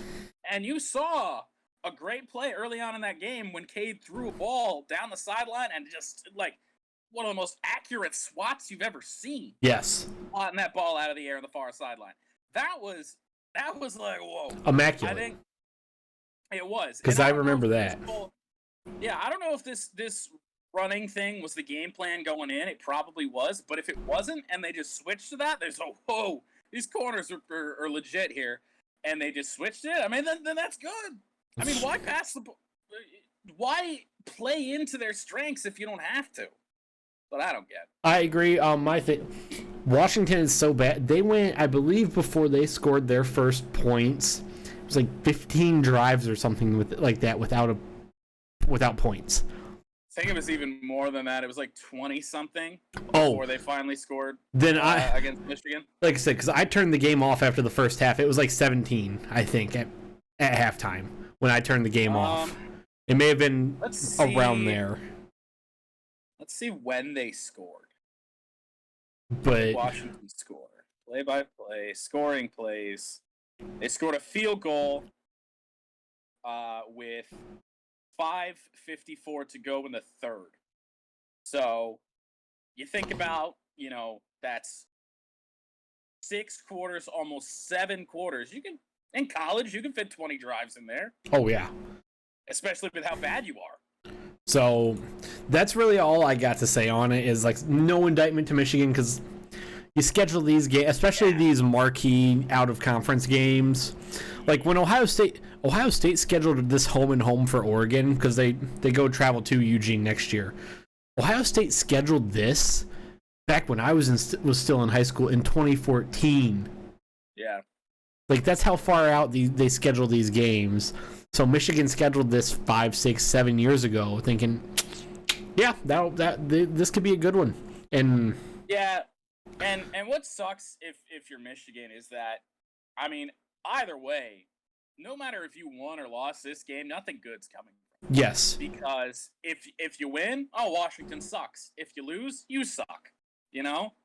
So, I mean, it's good. They won. I'm not reading into it too much. I like what I saw, but until we play somebody like a Wisconsin or a Penn State or an Iowa, I don't. I love how you didn't mention Ohio State in there. Well, not yet. We got to get there first. Whoa, that's so far. That's the last game on the schedule. Yes, it is. That'll be a fun week. That's always a fun week for us. It is. That's the last game on the schedule, so we'll already know what kind of team Michigan is by that point. So that's why I didn't mention Ohio State. But just good. You won. You took care of business. Yeah. You move on, and hopefully, I mean, obviously, sign of things to come. That's all not getting your marquee win. I mean, it is what it is. You gotta move on. You won. Right. Okay. You want to take the updated top 25? Yeah. I will go ahead and do that. So from top to bottom, no change in the top two. Alabama with 61st place votes. No surprise, stays number 1. Georgia remains number 2. They also received 3 first place votes. Oklahoma moves up 1 spot to number 3 with a loss to Ohio State. Oregon moves up 8 spots, beating Ohio State to the number 4 spot. First Big Ten team on the list is Iowa at number 5. They jump up from number 10. No change with Clemson. They still remain at 6. Texas A&M, after struggling with Colorado, only winning 10-7, moves down 2 spots, or to number 7. They were number 5. Cincinnati moves down 1 spot to number 8. Ohio State down 6 to number 9. Penn State up 1 spot to number 10. Florida moves up from 13th to 11th. Notre Dame, fittingly, dropping down 4 spots to number 12. One of the teams, Colin Cowherd, is creaming his pants over. UCLA up 3 spots to number 13. Iowa State, after the loss to in-state rival Iowa, is 5 spots down to number 14. Virginia Tech up to number 15, up 4 spots. Coastal Carolina, they move up 1 spot to number 16. Ole Miss and that high-powered offense at number 17, up 3 spots. No change with Wisconsin after beating Eastern Michigan. Herm Edwards and Arizona State up 4 spots to number 19. Arkansas, who was not ranked last week after beating Texas, moves up to number 20. UNC up 3 spots from 24 to 21. Auburn up 3 spots to 22. BYU, after beating Utah, moves into number 23. Miami down 2 from 22 to 24. And Michigan, not ranked last week, just scraping into the top 25. Some other notable ones receiving votes. UCF received 111. TCU, Liberty somehow got 52 votes. Michigan State with 44. USC still got 39 votes to remain in the poll, although they did not. And then it just goes down from there. And then, of course, dropping from the rankings is USC, who was 14th, Texas, who was 15th, and Utah, who was 21st. Okay. That is your updated top 25. Now, before we move on to the NFL recap, I want to plant the seeds of a conversation that we are going to have in the future. We've talked about, and I'm going to tell you how this goes. I'm going to give you, I want your response to this topic to be 60 seconds or less. I have a timer here. God. I want it just to be short. Okay. I was tooling around with like 90 to 2 minutes, but I want it 1 minute or less. How important is it to just win? Just flat out win, like in Notre Dame's case these past 2 weeks where they've looked ugly, but they won, over winning big against your lesser teams. So we're talking the eye test once the College Football Playoff Committee starts doing that, and we already know they are. We're talking eye test. I want just 60 seconds or less. I know we're going to have this conversation in the future. We've already planned it. Okay. So this is strictly college football playoff. Yep. In terms of that. How important of just winning in versus look good so you have a better chance over other teams. 60 seconds or less in your response. Go. So I would say winning big. In terms of more important of those two, I would say winning big is more important for pretty much any team who's not like top 4. Like unless you're moving up and you're winning big and you're pummeling your opponents, you're just kind of stay in the middle of the pack and you're not going to sneak into that top 4. So I would say winning big is probably more important than that, than just winning. Unless, like I said, you're Alabama or Georgia. So winning big is important, but it's also important who you play. I mean, there's so many different factors other than just those two. It's hard to say, but of those two, I would say winning big over just winning. Is that it? That is it. Okay, I like it. 14 seconds. I'm gonna start my clock here in 3, 2, 1. I'm gonna go with, out of the two, winning big is more important. Winning obviously is important, but you've seen in the past 2 weeks Notre Dame has continued to slide down over just eking out 3-point wins. 2 3-point wins in a row. Notre Dame slid down. If you get into a case where you're Clemson or you're Ohio State, you just need to win, baby. But overall, you see Oklahoma, they stayed in. You see Alabama, they stayed in. Georgia stayed in. But if you're a Notre Dame, if you're a Iowa State, you're a Penn State now. Penn State, not Iowa State anymore. You need to just win big. Just big win, blow everybody out. That is my response. I agree with you. All right. I did that in about the same amount of time. Again, we will talk more about this probably once we get closer to the college football playoff rankings, the release dates. I just wanted to plant the seeds of that conversation now. Get our opinion before the college football playoff committee proves us wrong. Yes. That, and because I kept it under a minute. That way we could our responses under a minute, so we could put those on Twitter too. Right. So moving on now to the NFL recap for week 1. I will lead us through the recap, since you will be leading us through the picks. Yep. Thursday night, the Tampa Bay Buccaneers 31, the Dallas Cowboys 29. Anything to say? I think Dallas is actually for real. I know that's weird to say after 1 week, but it also goes back to what we saw a week ago, or not a week ago, last season, before Dak Prescott got hurt. Like, he was probably the MVP before he got hurt, and then that team died after he got hurt. He goes down, and that team, they lost everything. So I think Dallas has a real shot. I know they got a big blow today. DeMarcus Lawrence going to be out, I think, 6 to 8 weeks with like a broken foot. Something sustained like that. In practice. Yeah, in practice, which hurts even more. It sucks for Dallas, but I do think Dallas is for real. I mean, for Tampa Bay and Tom Brady, shit marches on. I mean, yeah.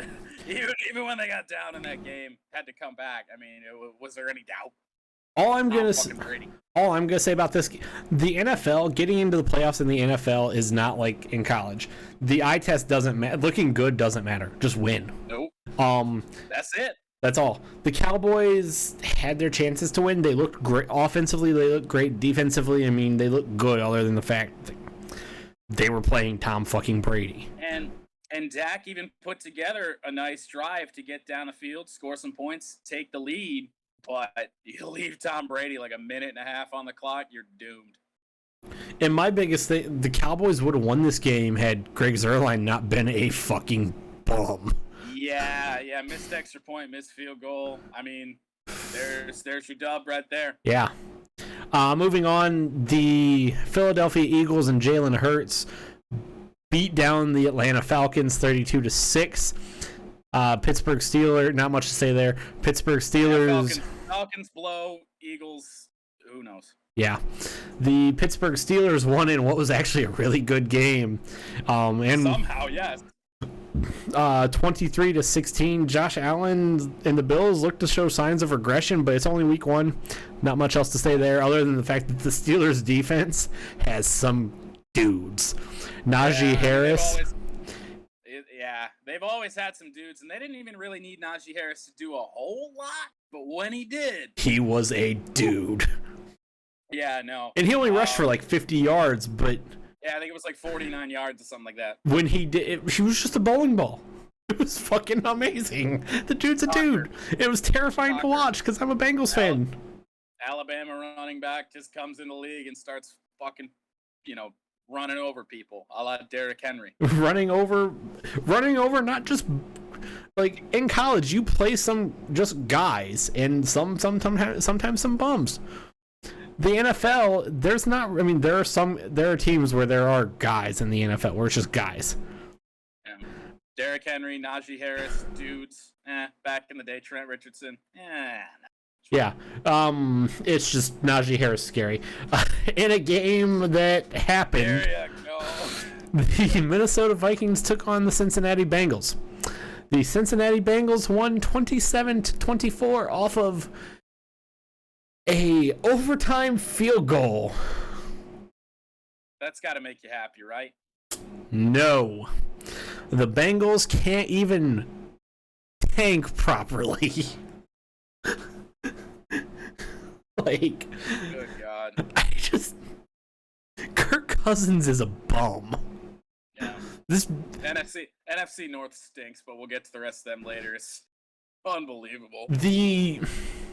Since you want to talk about a team that just has some guys on defense, it's the Cincinnati Bengals. Joe Burrow. I'm glad I didn't watch any bit of that game. I watched too much of it.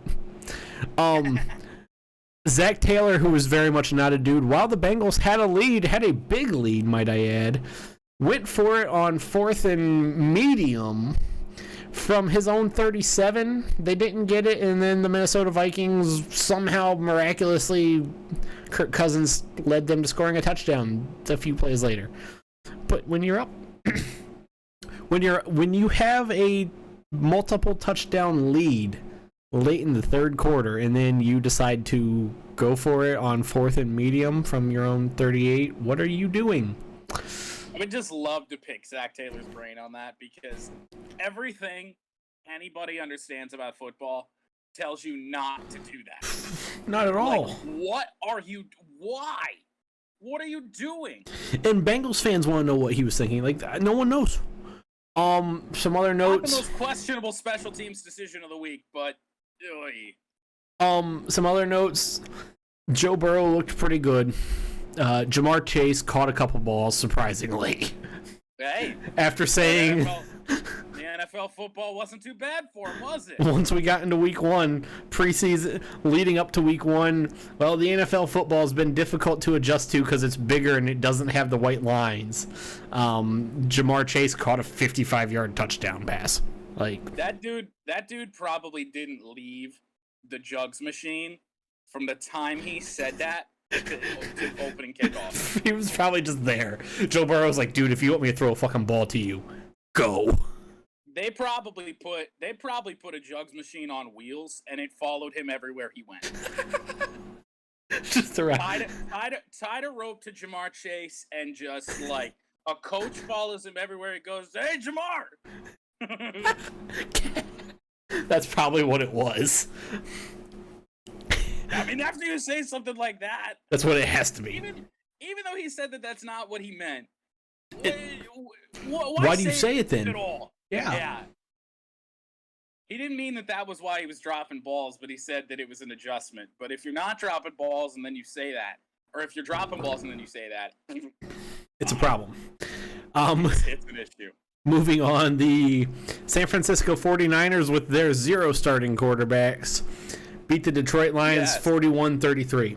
We mentioned this briefly earlier in top of the show. Yeah, they sure did. And even though the Lions got down big, 38-10 at one point, I didn't think the offense looked so bad. We had a running game in the early portion of the game. Couldn't put touchdowns together. Fell behind, had to rely on Jared Goff. Jared Goff threw like 57 passes in this game. Didn't look terrible, though. No, he's actually was one of the better quarterbacks in week one, shockingly. I mean, not really. He's never been a bum. No, but he's never been... I mean, right now he's like top 5 in the league. Yeah. He's never been that good. No. The Rams never needed him to, though. This is true. Yeah, I didn't hate the offense. Offensive line looked great. Frank Ragnow's still a dude. Penei Sewell is going to be a dude. I mean, Why do you think?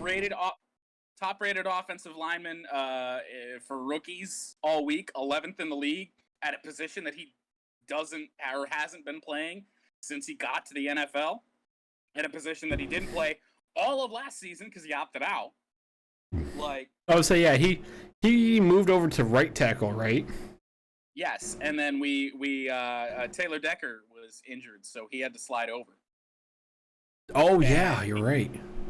And he handled Nick Bosa most of the game. I think he let him get one sack on Jared Goff, but I mean it's Nick fucking Bosa. Yeah, Like, he's eventually gonna get one. He's gonna get one eventually. Math says it's gonna happen. Like Taylor Lewan and Chandler Jones that we'll get to in a little bit, but yeah, wow. Sewell's gonna be a stud. Other than that, defense was putrid. I think the offense was fine. Defense was awful. Same passing defense woes that we had a year ago. Really not much of a pass rush. Garoppolo had all kinds of time and all kinds of space to throw to others. That was rough. We lost Jeff Okudah for the season with a ruptured Achilles. He did not play great in week 1. Of course, he had the sideline bit where he was getting his ass chewed by DB coach Audrey Pleasant, who, like, I mean, he very much deserved it. And people are like, well, the Lions are already starting to fall off the rails. I'm like, that's just coaching. Like, you can coach some guys like that, and you can't coach other guys like that. And Okudah, from everything that we've been told, is the guy that will respond to things like that. Yeah. Now, did he? Not necessarily. But, you know, the injury, of course, later in the game, fourth quarter of that game, I believe. That's rough. It sucks for him. Yeah, I mean, it sucks for him more so than it sucks for the Lions. I mean, we suck at corner anyway. I mean, it hurts the Lions because you're just having to go into another guy who's most likely going to be worse. Yeah, worse or just as bad or whatever, but doesn't have the potential to develop as good. Yeah, no, and you know, speaking of Okudah's development, I mean, it's ruptured Achilles. I mean, a lot of guys don't come back the same. They're not as explosive and things like that. Yeah. So it's going to be an uphill battle for Jeff Okudah, but you know, hope he can recover fully and, you know, swiftly and all that. And we'll likely see him back next year. Other than that, I mean, the fight at the end of the game is great. I mean, I don't get the narrative of, oh, there's patent stats. This is how the Lions always lose. They fall behind big, and then they come back late in the game.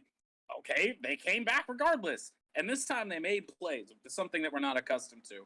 Like, most of the time they just luck into coming back, you know, just throwing bombs down the field or something. No, we made plays this time. Trey Flowers with the big punch out, forced fumble on Deebo Samuel. Of course, I referenced it earlier. The onside kick that bounced right off George Kittle's face, which is impressive because George Kittle's got some of the best hands in the NFL. Yeah. Which is why he's out there. But just an awful bounce, hits him right in the face mask. And then the touchdowns, say what you will about the soft zone, the 2-point conversions, two for two on those. I mean, hey, I like what I'm seeing. Nobody expected the Lions to be good or even average. I said last week that I thought they were going to be the worst team in the NFL, and they still might. But it is good to know that this team has some fight in them. I mean, guys like Trey Flowers still trying to get in there and punch that ball out late in the game when you're down a couple scores with like 3 minutes to go. You know, it's good to see. And that didn't happen under Matt Patricia or Jim Caldwell or any of those guys. Like, they didn't fight to the end. So I'm happy to see that that's something that seems to be embedded in these guys' brains under Dan Campbell already. So, I mean, yeah, it's a loss. Kind of glad that they lost. Like I said, I don't want to be winning pointless games out here when we're not going to be good or not going to have a chance at a playoff spot. So, it's just good to show that we can be competitive, even though it took 3.5 quarters to do it. I don't have much to say on this game. I didn't watch it. So just gonna let you roll with what you said. Moving on, the Arizona Cardinals looked really good. The Tennessee Titans did not. Final score: Arizona 38, Tennessee 13. And that Taylor Lewan came out after the game and said, "I was terrible." Yeah. Like, I thank Chandler Jones, 5 sacks in that game for just roasting him. Taylor Lewan sucked. He was And- ass. And he says, hey, this might be the wake-up call I needed. It won't happen again. So good for him. Man, I want the Titans to be good. I do too, because I like watching they Derrick got- Henry play. He's fun. I like watching Derrick Henry play, and even Ryan Tannehill at times just goes out there, does what he needs to do. They're a fun team. They got an uphill battle, though. They did the big loss this week. Now they go to Seattle. Probably looking at an 0-2 start there for Tennessee. But, I mean, hey, they've done that before. Yeah. Titans find a way sometimes. Moving on to the previously mentioned Seattle Seahawks. They played the Indianapolis Colts. The Seahawks won 28-16. Rough week for the presumptive top two teams in the AFC South. Where was I? Los Angeles Chargers played the Washington football team. Chargers won 2016. Bad news, though, coming out of Washington. Ryan Fitzpatrick goes down with, I believe, a season-ending injury. I don't remember if it was season-ending. Ryan Fitzpatrick. You check on that. I will keep us going here. The New York goddamn football Jets played the Carolina Panthers. Sam Darnold exacted revenge on his former team. Carolina won 19-14 in a game that it existed, for lack of a better term. Being placed on IR for Ryan Fitzpatrick means that he will miss at least 3 weeks. He's expected to miss more than that, although it does not seem to be serious enough to end the season. Oh, okay. I was wrong. So hope for WFT. Yeah. In a game that happened also, the Jacksonville Jaguars played the Houston Texans. The Urban Meyer and Trevor Lawrence era did not get off to a great start. A lot of people were expecting the Texans to go 0-17. Well, they have a chance to go 1-16. Houston won 37-21. Rough. I mean, I don't have a lot to say, but NFL adjustment for Trevor Lawrence. I mean, he threw the ball 50 fucking times. yeah. 3 picks, 300 yards. It's, solid in terms of the yardage. The 3 picks you got to clean up. But Yeah. interesting game. I did not expect the Titans to win. Texans. I mean, if they're gonna win a game, this is the one. Yeah. Houston's gonna win this one. Moving on to a game that was phenomenal and was great to watch, and I did watch. The Cleveland Browns played the Kansas City Chiefs. The Chiefs won 33-29. I'm going to lead us off here with this game. Browns had a lead, and then they did something that kind of surprised me. They reverted back to the old Cleveland Browns with some just dumb mistakes. Yeah, for sure. The worst one of all of them was the punter, who only had to punt once that game. Yep. Literally did not do his job. The snap hit him square on the hands. He dropped it, and then instead of trying to just rugby kick it away, tried to run away from the Chiefs with it. Running away from the Chiefs is a tough task for offensive players, let alone punters. Rough one. And then Baker did a thing that kind of surprised me. It's the past couple of years we've seen Baker playing good ball, and then the final throw he made of the game was, I get it, he was just trying to throw the ball away, but because he was already in the process of being tackled, he couldn't get it far enough, couldn't get it out of play, and it was intercepted. That's one Baker should have just ate. Like, yeah. Other than that, it's a good game from Baker, though. yeah, like, it was a good game all around. And then the Chiefs just were the Chiefs. Patrick Mahomes found Tyreek Hill, and Tyreek Hill did things. Patrick Mahomes found Travis Kelce, and Travis Kelce did Travis Kelce things. Like, that offensive line was good. The Chiefs were good. The Browns were good. Both teams were good. Yeah, for sure. Anything else you have to add on to it? I think you summed it up pretty well. I mean, man, the Browns looked like they had it. Like, the Chiefs are always a slow-starting team. They never really play all that well in the first quarter. But, man, the Browns had them in halftime. Yeah. And then into the third quarter, before really once the fourth quarter kicked off, you were like, "Yep, here they come. Here comes Kansas City." I mean, and they sure did. the thing is, the Chiefs scored on all of their possessions in the second half, other than the final one, which was a kneel down. Yeah. So, other than that, but the Browns were good until they just made old Cleveland Brown mistakes. Moving on to a game. They'll still be a good team. Yeah.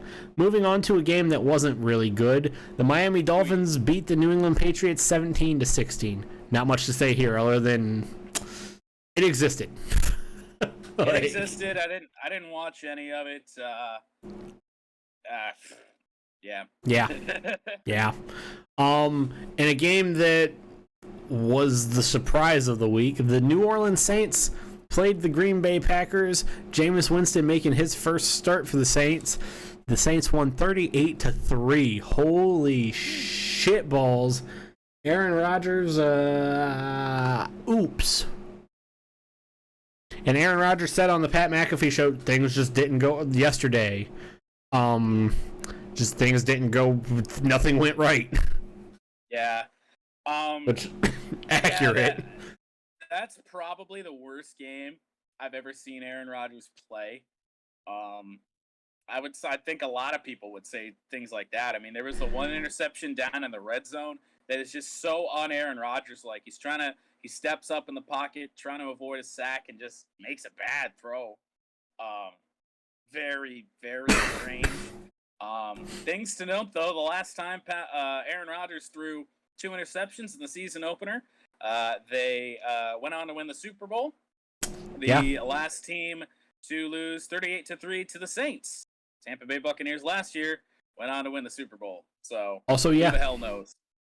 But yeah, no, rough game for Rodgers. I mean, 2 picks. He only threw for 133. Rough game for the Packers in general. Like, the defense looked bad. Yeah, defense. I mean, you allow 38 points to anybody. I mean, your defense isn't doing their job. But I mean, think about this. Like, when's the last time that you heard? I said earlier that Andy Dalton was the worst quarterback in Week 1. I think it might have been Aaron Rodgers. Like, oh yeah. Red.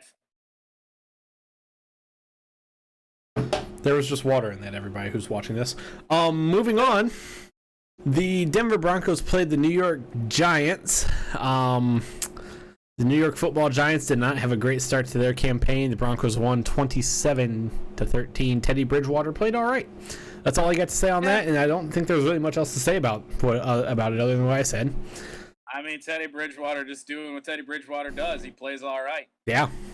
Moving on to the Sunday night game, the Chicago Bears played the Los Angeles Rams. Things were going good for the Bears at the first on their first drive. Andy Dalton led them down close and then gave way to Justin Fields, who got them even closer, and then there was a false start, and then Andy Dalton threw an interception in the end zone. And then the literal next play, Matthew Stafford threw for a long touchdown, which could have not been a touchdown, but 2 Chicago Bears defenders decided to not touch the defender or the receiver down because the receiver had tripped. Yeah. And 67-yard touchdown to a man with an incredible name, Van Jefferson. I love it. Some other notes, Justin Fields scored the first touchdown for a Chicago Bears quarterback of the 2021 NFL season, and I believe the only touchdown for a Chicago Bears quarterback of the 2021 NFL season. Yes, and it was indeed, it was a rushing touchdown. Yes. Andy Dalton did not have any touchdowns either. Some other notes other than that, that Rams defense looked scary good. Yeah, they did. Aaron Donald missed a tackle too, though, which he may never miss another one. Yeah, when you were, I didn't actually see it live. I had to see it later. You sent me a message that says Aaron Donald missed a tackle, and immediately my head went to longtime Detroit Lions long snapper Don Mulback, who had one botched snap in like 2009. and then never botched another snap again. And that's going to be Aaron Donald. He's never going to miss another tackle for as long as he's in the NFL. Never.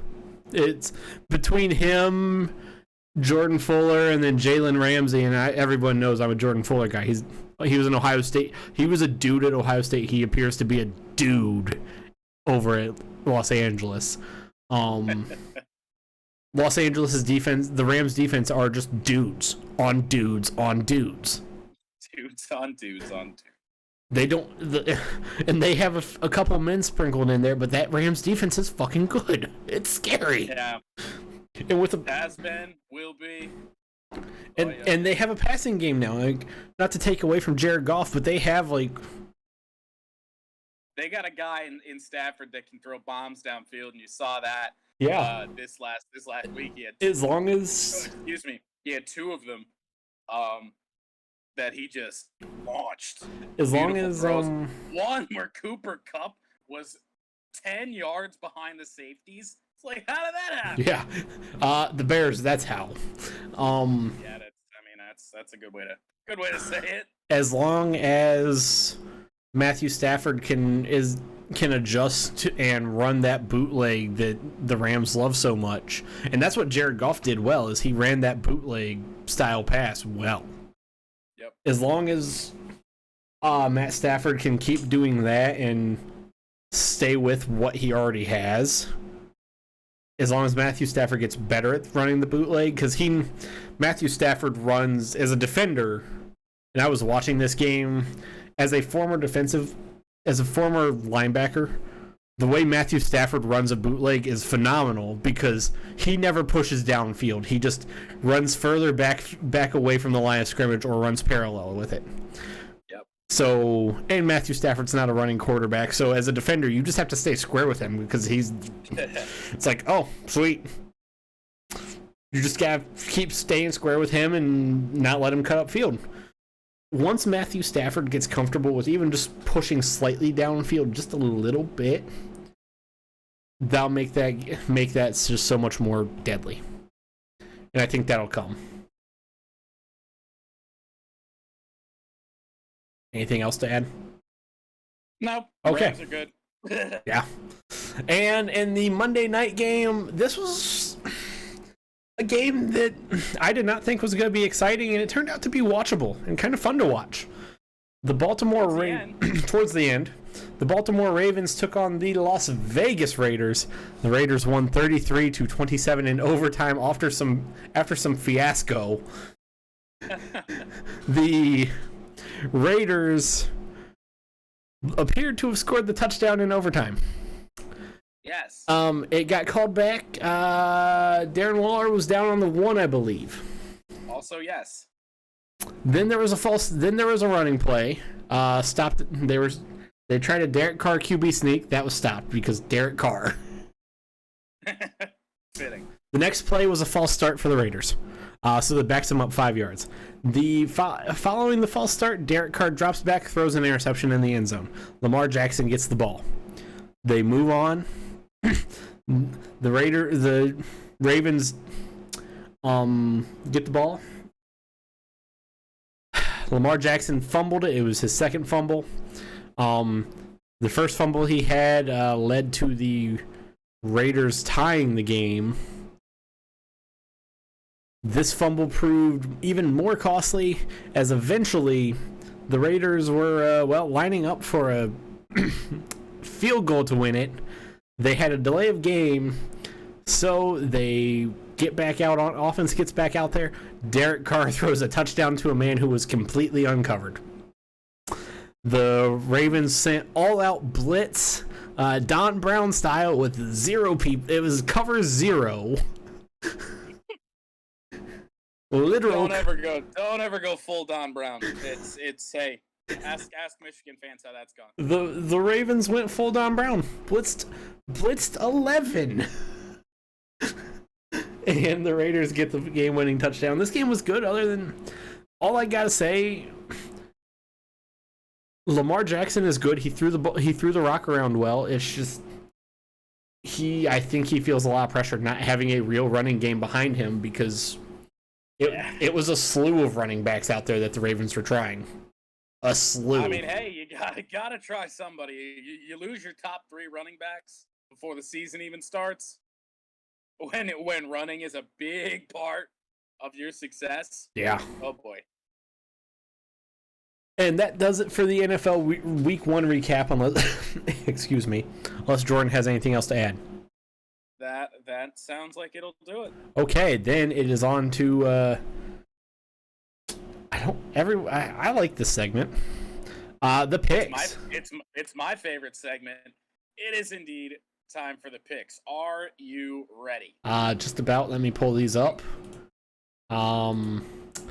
NCAA picks first. You see our records below us. I am 13-7. Jordan is 13-17. Jordan is 14-16. Yes, tight in the college picks standings. Starting it off with Big Ten action. Not good Big Ten action.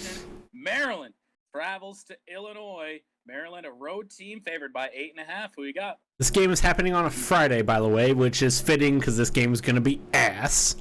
Yeah, nobody wants it on Saturday. I'll tell you that. 9 p.m. by the way. Fuck. A 9 p.m. kickoff in Illinois. Ouch. Well, yeah, because they're Central Time Zone in Champaign. Yeah. Illinois might be the worst team in the Big Ten. Even though this is an odd spread at 8.5, meaning Maryland needs 9, I am going the Maryland Turtles, the Maryland Terrapins. I'm going with Maryland as well. I think I'm with you now. Again, I did say MSU was one of the worst teams in the Big Ten. We'll get to them in a minute. I think they're proving me wrong. Illinois might be it now. I think Illinois is just proving. I'm sure Illinois heard. Oh, someone thinks that there's gonna be a team worse than us. Bet. Right. Hold my beer.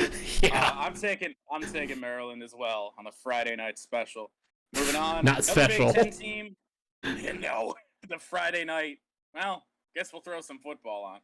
Yeah. Moving on, another Big Ten team in action. Indiana at home hosting number 8 Cincinnati. A very tricky spread that I don't quite understand, given that we're dealing with the number 8 team in the country. Cincinnati only favored by 3.5 on the road. Who you got? Indiana did not look good in their last showing of a big game. I think they played some irrelevant-ass team this past week. Yes, I believe so. I think they played we didn't even include them in the picks last week, so... Who did they play last week? It doesn't say here, so I'm not going to even bother looking. Either way, I'm going with Cincinnati. Yeah, I'm going with Cincinnati too. This is another one of those games, and even though the last time I said this, it didn't turn out well, that spread could go up 10 points, and I'm picking Cincinnati. Please don't let me eat those words. Yeah, again. right. Cincinnati minus 3.5. Like I said, this spread needs to go up, but yeah. I don't really get why it's so low. It's really confusing to me, but regardless, hey, I'll take it. Easier for me to pick Cincy. Yeah. Moving on. Noon on ABC, the Michigan State Spartans at 2-0 travel to Hard Rock Stadium in Miami. Michigan State getting 6.5 points against the favorite Miami on the road. He's already flashing up the U. Think Miami's doing it? It's all about the U, but not this week. Miami is not doing it. Not doing it. I'm going Michigan State. All right. So again, as I just said, Michigan State. I said that they. This is what the U. This is what the U is supposed to look like. This is what it's gonna look like. Yep. For anyone who couldn't see that, that was an L. Yeah. I'm going Michigan State. I did say Michigan State, one of the worst teams in the Big Ten. I said they were the worst team in the Big Ten before they are in the process of them beating Northwestern. They are a 6.5 point underdog. I would pick them to win against Miami. As would I. They're going to do that. Miami losing to Alabama early on and barely squeaking by Appalachian State last week. This is a big test for MSU, though, and I'm putting my faith in them. And if they let me down, then I might not pick them the rest of the season. But I am going MSU plus 6.5. And we move on to the other team in Michigan.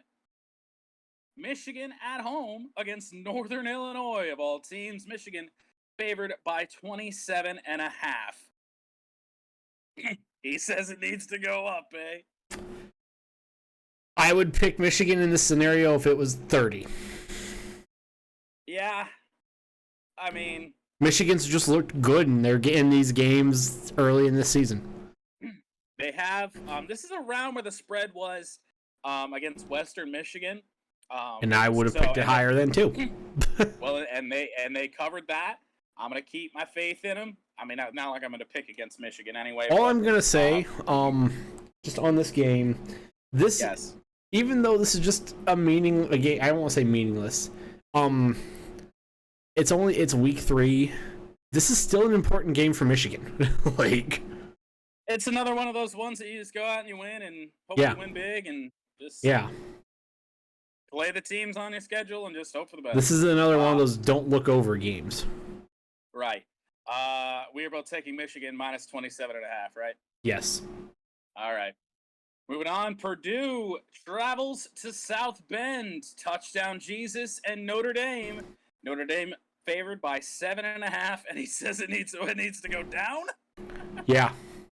The only way I would pick Notre Dame in this one is if the spread was lower. One of these times we're gonna get a different pick here. I'm taking Purdue as well, plus 7.5. I'm taking Purdue. Here we go. Tulsa travels to the Shoe to take on number 9 Ohio State. Tulsa getting 26.5 on the road against the Buckeyes, who need to rebound, and this is a good team to just murder. I don't think Ohio State's gonna cover a spread at all this year. Oh no! I think they're gonna beat Tulsa. I don't think they're gonna beat them by 26.5. They were 13.5 point favorites against, they were 14.5 point favorites against Minnesota. They couldn't cover that spread. They were 13.5 against Oregon. They lost. They're 26.5 here. I don't think they're going to cover the spread. I think they're going to beat Tulsa. I don't think they're going to beat them by 27. All right, I guess I have more faith in your team than you do. I'm picking Ohio State minus 26.5. Tulsa's 0-2. They stink. I don't even remember what conference they're in. The bad one. The bad conference. I think Ohio State just needs this game to wake up and feel good about themselves. I wouldn't be surprised if Ohio State finds a way to score 60 in this game. So I'm taking Ohio State minus 26.5. In the Who Cares special of the week on ESPN at 6 p.m.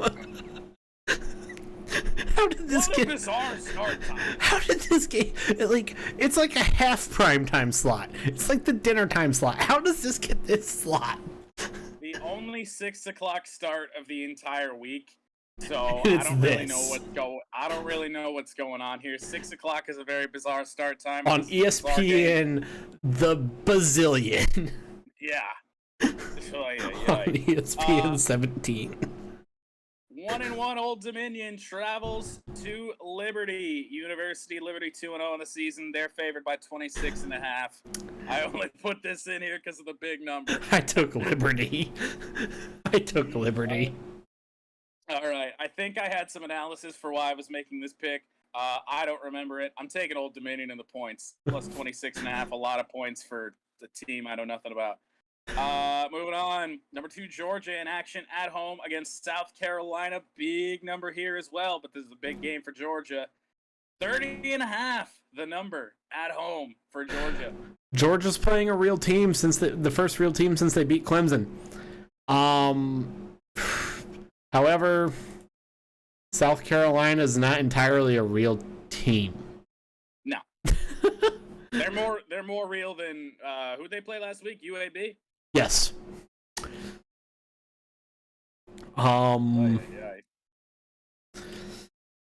Here's the thing. Both Georgia and South Carolina are averaging about 33 points a game right now. Yes. However, Georgia's only given up 5. Is averaged 5 per game. I'm picking Georgia. I'm picking Georgia. I'm picking Georgia as well. They're 2-0 against the spread this year. a lot of the country not on our side, though. Only 57% of the people picking Georgia Yeah. over the South Carolina Gamecock. Moving on, ACC shit show incoming. Virginia traveling to play North Carolina, number 21 in the country still. And spread is 8.5. North Carolina the favorite at home. What do you say? This is another game, or a few minutes ago I said the only way I would take Notre Dame is if the spread was lower than 7.5. However, it's 7.5, so I took Purdue. The spread here in the Virginia-North Carolina game is 8.5. The only way I would take UNC is if this spread was like a lot lower. I am going with the Virginia Cavaliers.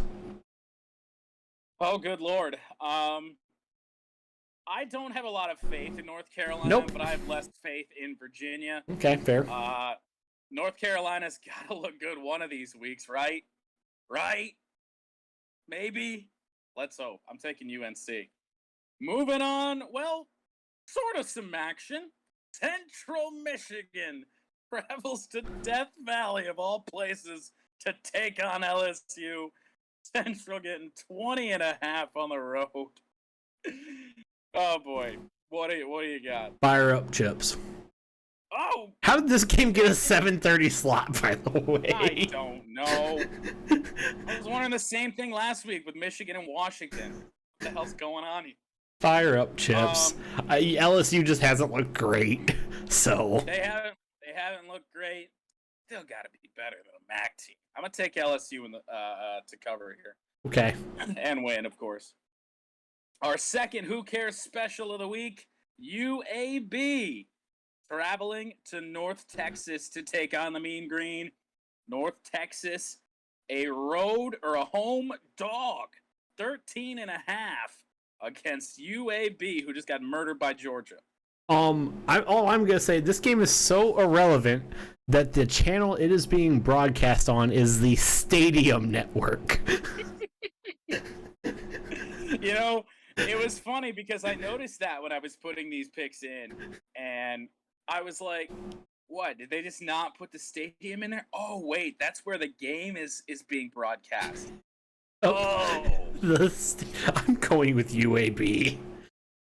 Like, if North Texas is a 2-touchdown dog at home, they must suck. That's my only analysis there. I have no logic or reasoning behind this pick. Give me North Texas. Moving on. Auburn. Fuck.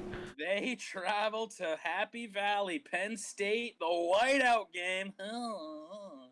Penn State favored by 6.5 at home rather.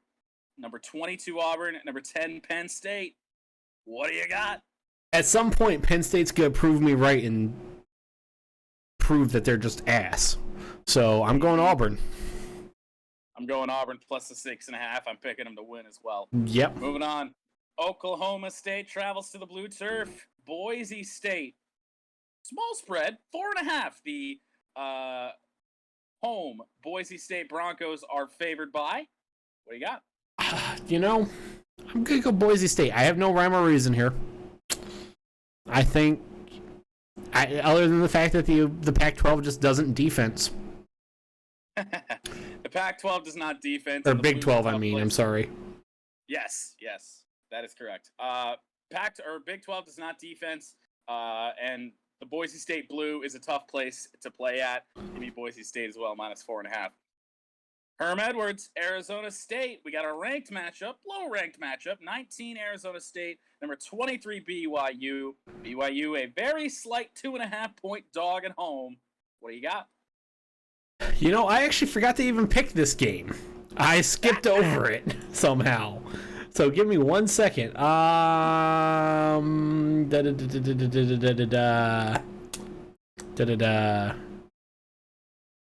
I'm gonna go with Herm Edwards in Arizona at 2.5. It's a small spread. Well, usually I'd go with BYU here because these are the games where they just kind of like get it. They're sneaky good and they win and everything like that. This is like BYU territory usually. Yep, I would agree with that. But the spread's so small. I'm going to go with Arizona State, the Sun Devils. Last college pick of the week, Fresno State. Who cares? They play UCLA. UCLA, 10.5-point home favorite.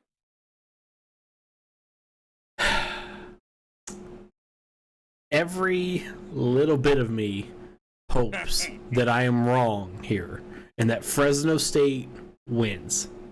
Doesn't just cover, just wins. I don't think it's going to happen, though. I'm going UCLA. I can't go Fresno State, man. There is no physical way I can go Fresno State. No physical way. Moving on to the NFL picks. Let me know when you're ready. Start it. All right.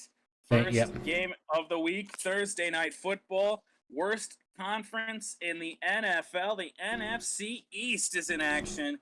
The New York Football Giants travel to take on the Washington Football Team. Washington favored by 3.5 at home. This is a game. Is that yawn indicative of how you think this game's going to go? Yes. I am going the Washington Football Team because Chase Young is a dude. That's it. That's all I got. This game's going to be terrible. Giants looked putrid against the Broncos, but the Washington Football Team against the Chargers, once Ryan Fitzpatrick left the game, they didn't look so hot either. Yep. I'm just going to take a flyer and take the New York Giants. They look a little bit healthier. Moving on, Buffalo Bills. We got some AFC East action. Buffalo Bills traveling to Miami. Bills favored by 3.5 on the road. That number's kind of small, but Miami's good. So we'll see what happens. Who you got? Earlier in the show, a couple segments ago, I said that, well, one segment ago technically, I said that Josh Allen and the Bills offense showed a slight sign of regression. I think they will get that figured out, and I think they will win by more than 3.5 against Miami. Miami looked shaky at points against the Patriots. Yeah, only a 1-point win against New England, and I think Buffalo's just too talented to look that way again, especially against a team that I don't put on the same level as the Pittsburgh Steelers. I will also take Buffalo minus the 3.5. Oh, boy! The Cincinnati Bengals travel to Soldier Field in Chicago. If you listen to some random dude on Twitter, the Bengals are winning by 30. If you listen to another random dude on Twitter, the Bengals can't stop Andy Dalton. What's gonna go on? What is this? Why does this game exist?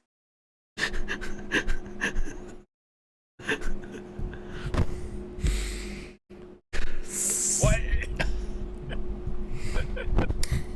For those of you who are listening to this on audio, just the fact that this game exists and the fact that ticket sales are starting at $123.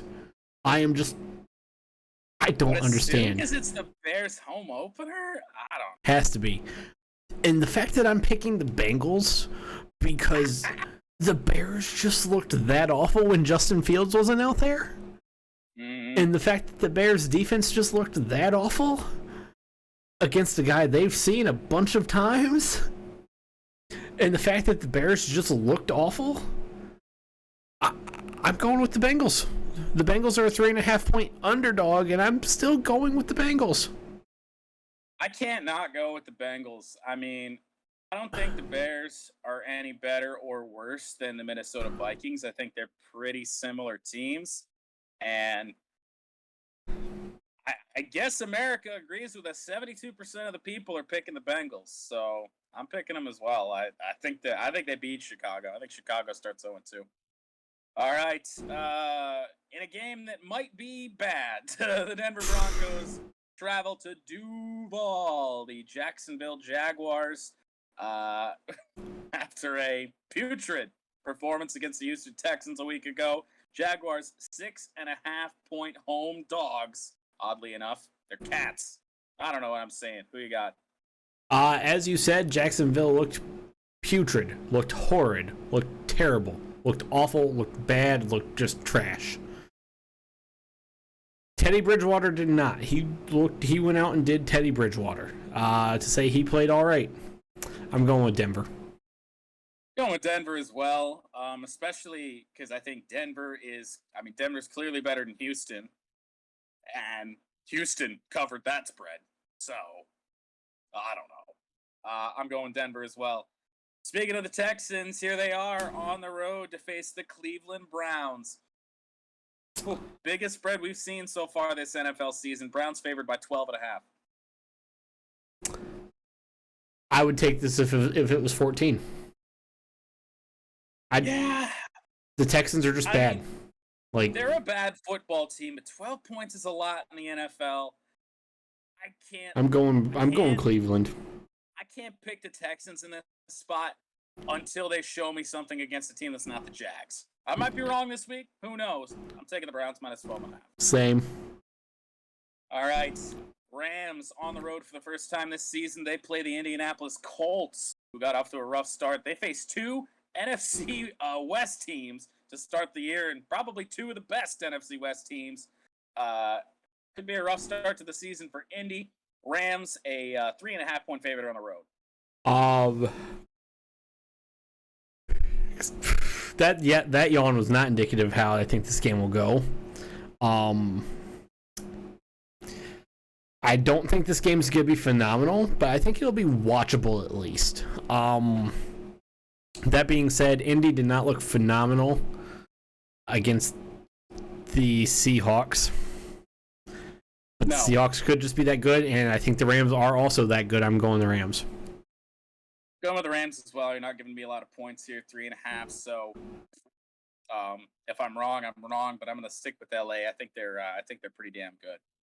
Surprising Monday Night Football winners, the Las Vegas Raiders, not Oakland. I almost called them that. They travel to Pittsburgh and Heinz Field. Raiders getting 5.5 points on the road. Steelers looked pretty good against the Buffalo Bills, but the Raiders they existed against the Steelers. AFC East rival North. Baltimore Ravens. AFC North. AFC North. Yes, wrong division. Anyway, who do you got? As you said, the Raiders existed. The Steelers looked good once they got going. I'm going Pittsburgh because that defense is good. I was actually torn a little bit on this game after watching Monday Night Football.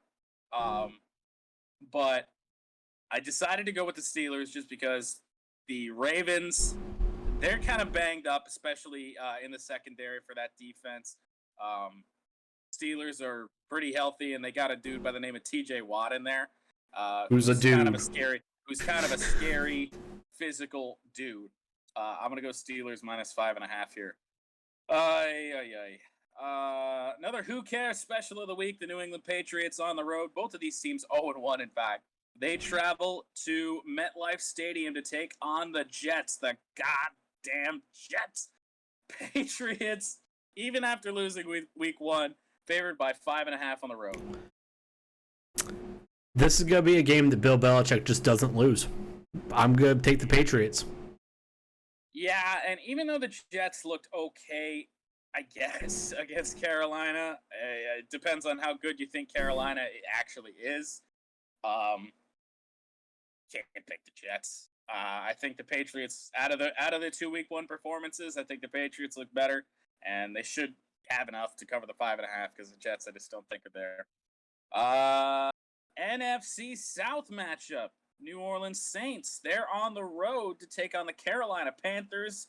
That mixed reality Panthers gonna stomp all over the Saints. Panthers a 3.5-point home underdog. The mixed reality Panther is the only kind of Panther that's going to stomp on the Saints. I think this is going to be a game that's going to get ugly quick. New Orleans by way more than 3.5. After what we saw from Jameis Winston in the preseason and what we saw from him in week one, I think the Saints might be really, really good. Probably top 5 team in the NFL. You're only going to give me 3.5 points with the Panthers. Give me the Saints. God, we're still in the 1 o'clock slate. The San Francisco 49ers. They're on the road for the second straight game to start their season. They travel to Philly, and they're going to take on Jalen Hurts and a team that put up a lot of points in week 1 against the Atlanta Falcons, but, they scored points. Eagles 3.5-point road or home underdogs. Who do you got? I want to take Philly here, but I just can't. Nah. I just can't.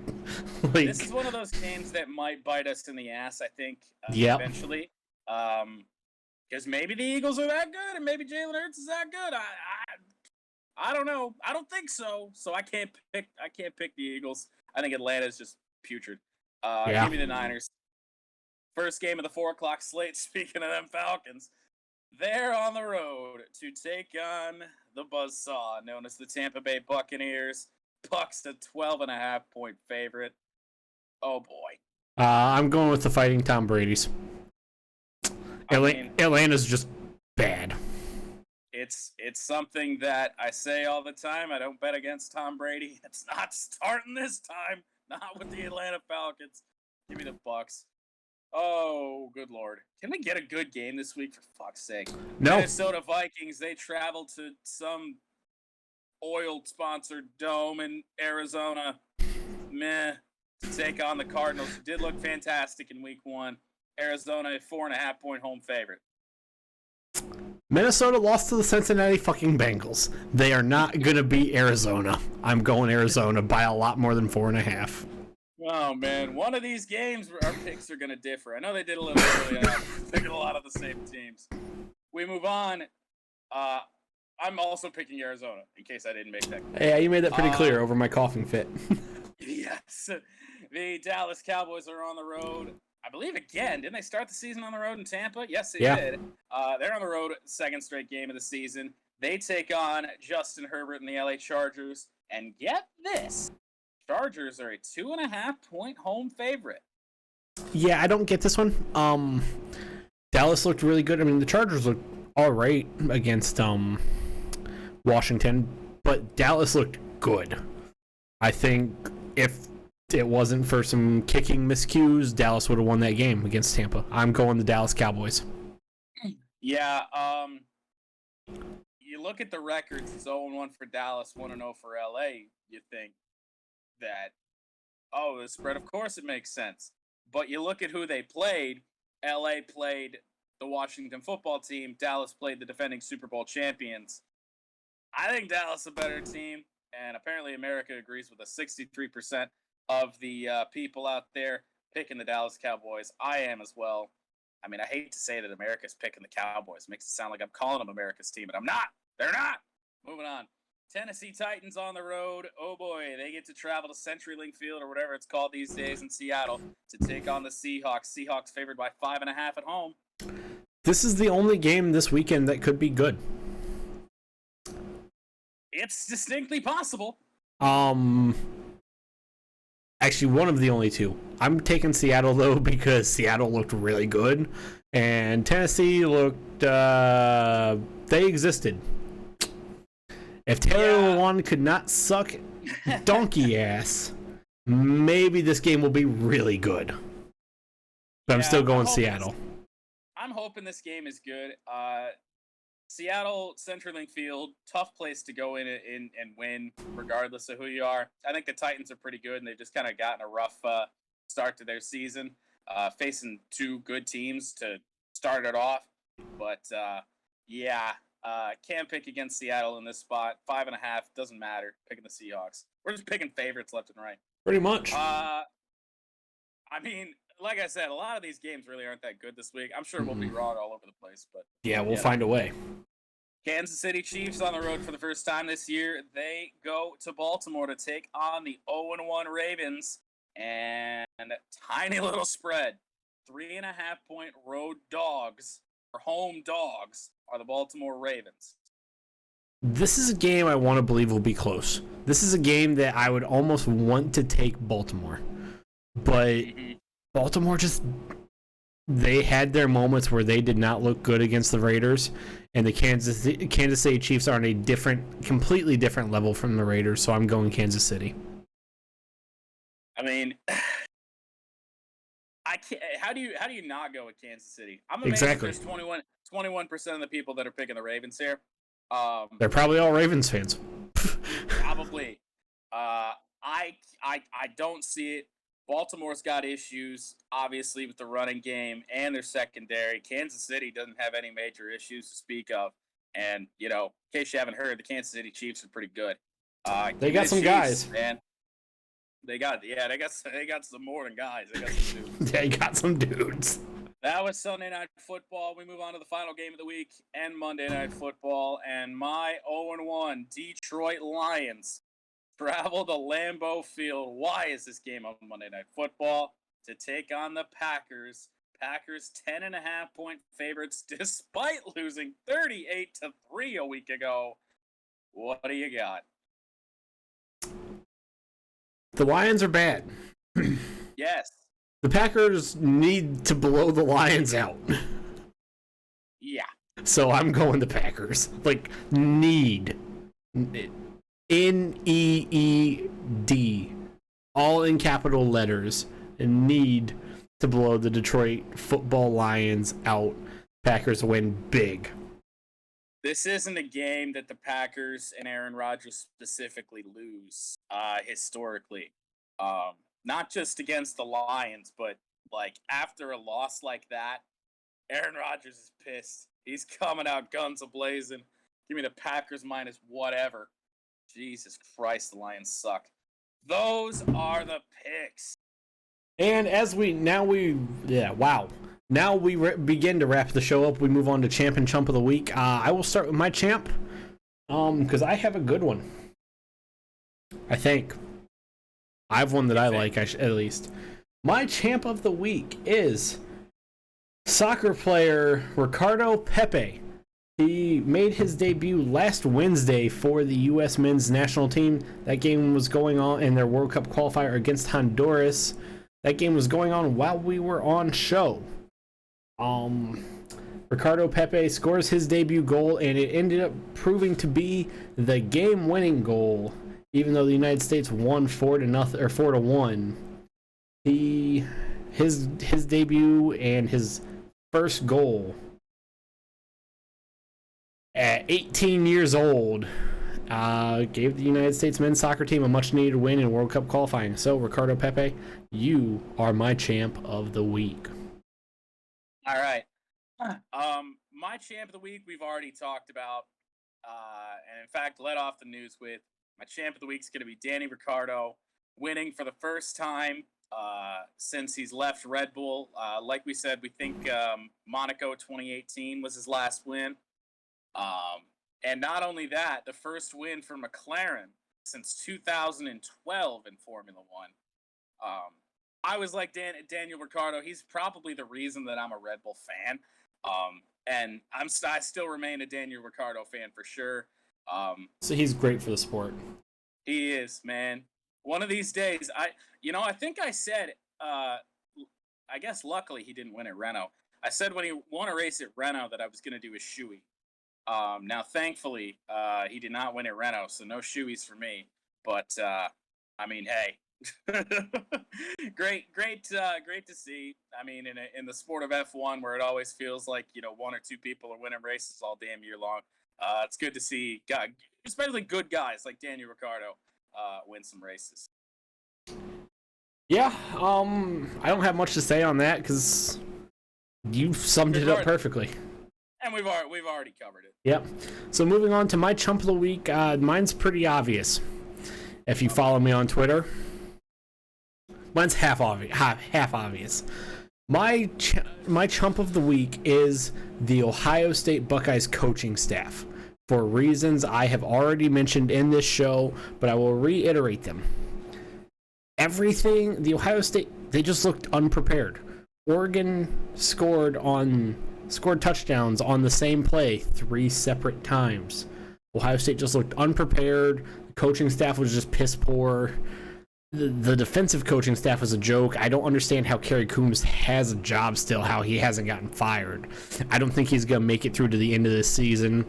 Just the way the end press conferences Ryan Day's done this past week since the Oregon loss makes it seem like they are going to start looking at options if the defense does not change around. But it wasn't just Ryan Day. Everything offensively, it wasn't just the defense. Offensively, they didn't look good. They just looked stale. Everything they took everything that worked against Minnesota. And again, I said it earlier in the show that yes, Oregon is better than Minnesota. They took everything that worked against Minnesota and threw it out. Now, normally, what you do, you take the things that work against the team and you build upon them. You take you take the things that you know work, and you keep using you keep those in the playbook. You don't just move on. Oh, hey, week one, this all worked week one. Let's have a completely brand new playbook for week two, especially when you have a freshman quarterback. And CJ Stroud, like, he statistically was great. He had some moments where he just, again, was bad, but he had moments where he was bad against Minnesota, and he was obviously good enough to win Big Ten Freshman of the Week again. But just the way the coaching staff was, they were awful. The Ohio State coaching staff was awful, so they are my chump of the week. Fitting chump of the week. I'd say, who's yours?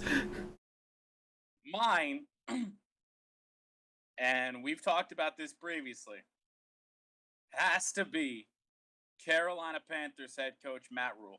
Oh God, yeah. Somewhere in the first half, I don't remember when it happened. Fairly early on, I believe first quarter. Carolina Panthers had the ball on the Jets' 34-yard line, plus territory. Very much so. 4th down and 6. Answer me this question. It'd be like a 45-yard field goal. Well, that wasn't the question, but that's a very good bit of context. 45-yard field goal. Not most NFL kickers should be able to make that. Yep. Apparently Matt Rule didn't think so. My question is, what year is it? 2021. Matt Rule, in the year 2021, didn't kick a field goal, didn't go for it on 4th down, which I don't blame him for. It's 4th and 6. Yeah. He punted from the opposition's 34-yard line. And let me guess. It was a touchback, wasn't it? I don't know, but I'm sure it probably was. I was hoping you were going to lead with, and it was a touchback, meaning that it was a net of 14 yards. I mean, good God, they won the game, but how in the hell do you punt from your opposition's 34-yard line? Dan Campbell's going for it on 4th down from midfield, from their own 40. Zach Taylor was going for it on 4th and 6 from... That's his own special stupid. From his own 35. 36. I will never comprehend the thought process that goes through somebody's head when you say, we got a shot at 3 points. We don't need them. It's fine. Punt. Jets, the goddamn Jets. Here. You guys take the ball. I think you guys need the ball. Maybe that's what it was. He just felt bad for the Jets. I don't know what it was. Nobody can give me a good explanation for this shit. Matt Rule, chump of the week, somehow still coached his team to a victory, although I think it's more in spite of him than because of him. So if they would, now I want to ask, had the Panthers lost, would Matt Rule be in consideration for chump of 2021? If it was by 3 points or less. I love it. Yes. I love it. Okay. That's an excuse. That's a fireable offense in my book. Yeah. Punting from the Jets 34. Yeah. Like it would have been like a 45, 46-yard field goal, I think. No, it would have been 44. But I mean, before we move on, I need to know who the Carolina Panthers kicker is.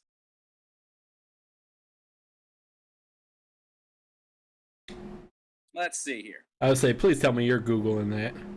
It is. Or I am. Who do you think you are? I am. This has fried my brain.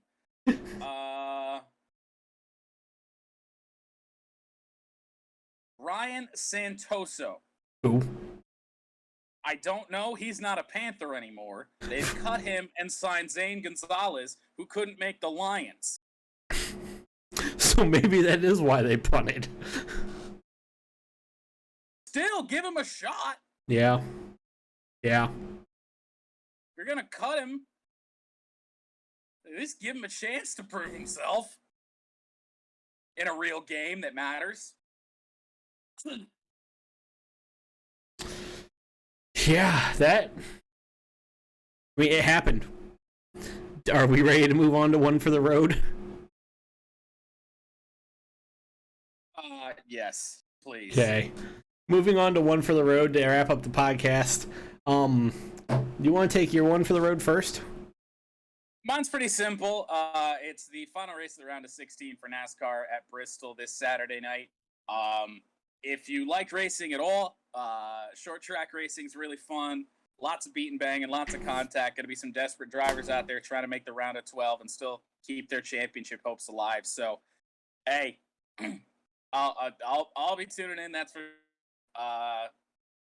as long as there's not some crazy college football nonsense going on. I'll probably be flipping back and forth even still. So, My night race, NASCAR playoffs, elimination race, one for the road. My one for the road is happening on Saturday at 3:30. Now, you might ask what game that is. And before anybody thinks of the Ohio State game, no, that game's definitely not one for the road. Ohio State Tulsa is not one for the road. Don't watch that game. Watch this game at 3:30 instead. The Alabama Crimson Tide traveled to Florida to play in the swamp, to play the Florida Gators at 3:30. Alabama is a 14.5 point favorite. This game I think will be fun to watch. Or it's going to be an absolute blowout, but that is my one for the road. I mean, solid. It's honestly, looking at it's probably the best football game we will see this week. It very well could be. That is in my both college and the NFL. Yes, that is my one for the road. And that wraps up the show. This show ended up running a little longer than I thought it was going to. But I digress. With that being, I skipped over a scene. I went to the wrong scene for a second. Oops, my bad, guys. Oopsie. We're back. As I said, this show went a little bit longer than I thought it was going to, but I digress. We got everything in. We got our housekeeping done. We didn't have an in response to Twitter, so again, if there's anything that popped up in the show that you're hearing or we didn't address while you were here live, go ahead. Or if you want to add to the conversation, you can find us on Twitter. Jordan, you want to run through the podcast? Just give them the podcast one for the most part. It's all right. We got the House Divided Podcast Twitter at HD Podcast _. My personal Twitter at Twitch Unit, same name as the Twitch channel, and at Motown Rundown _ on Twitter. Yes, and this will be on YouTube. This will be on Spotify. Thank you for making us part of your night. However you may be watching, or however you may be listening. With that being said, everybody, we will see you all next week. Peace out and stay classy. See ya. Well, Dak, here's the deal. I'm the best there is, plain and simple. I mean, I wake up in the morning, I piss excellence.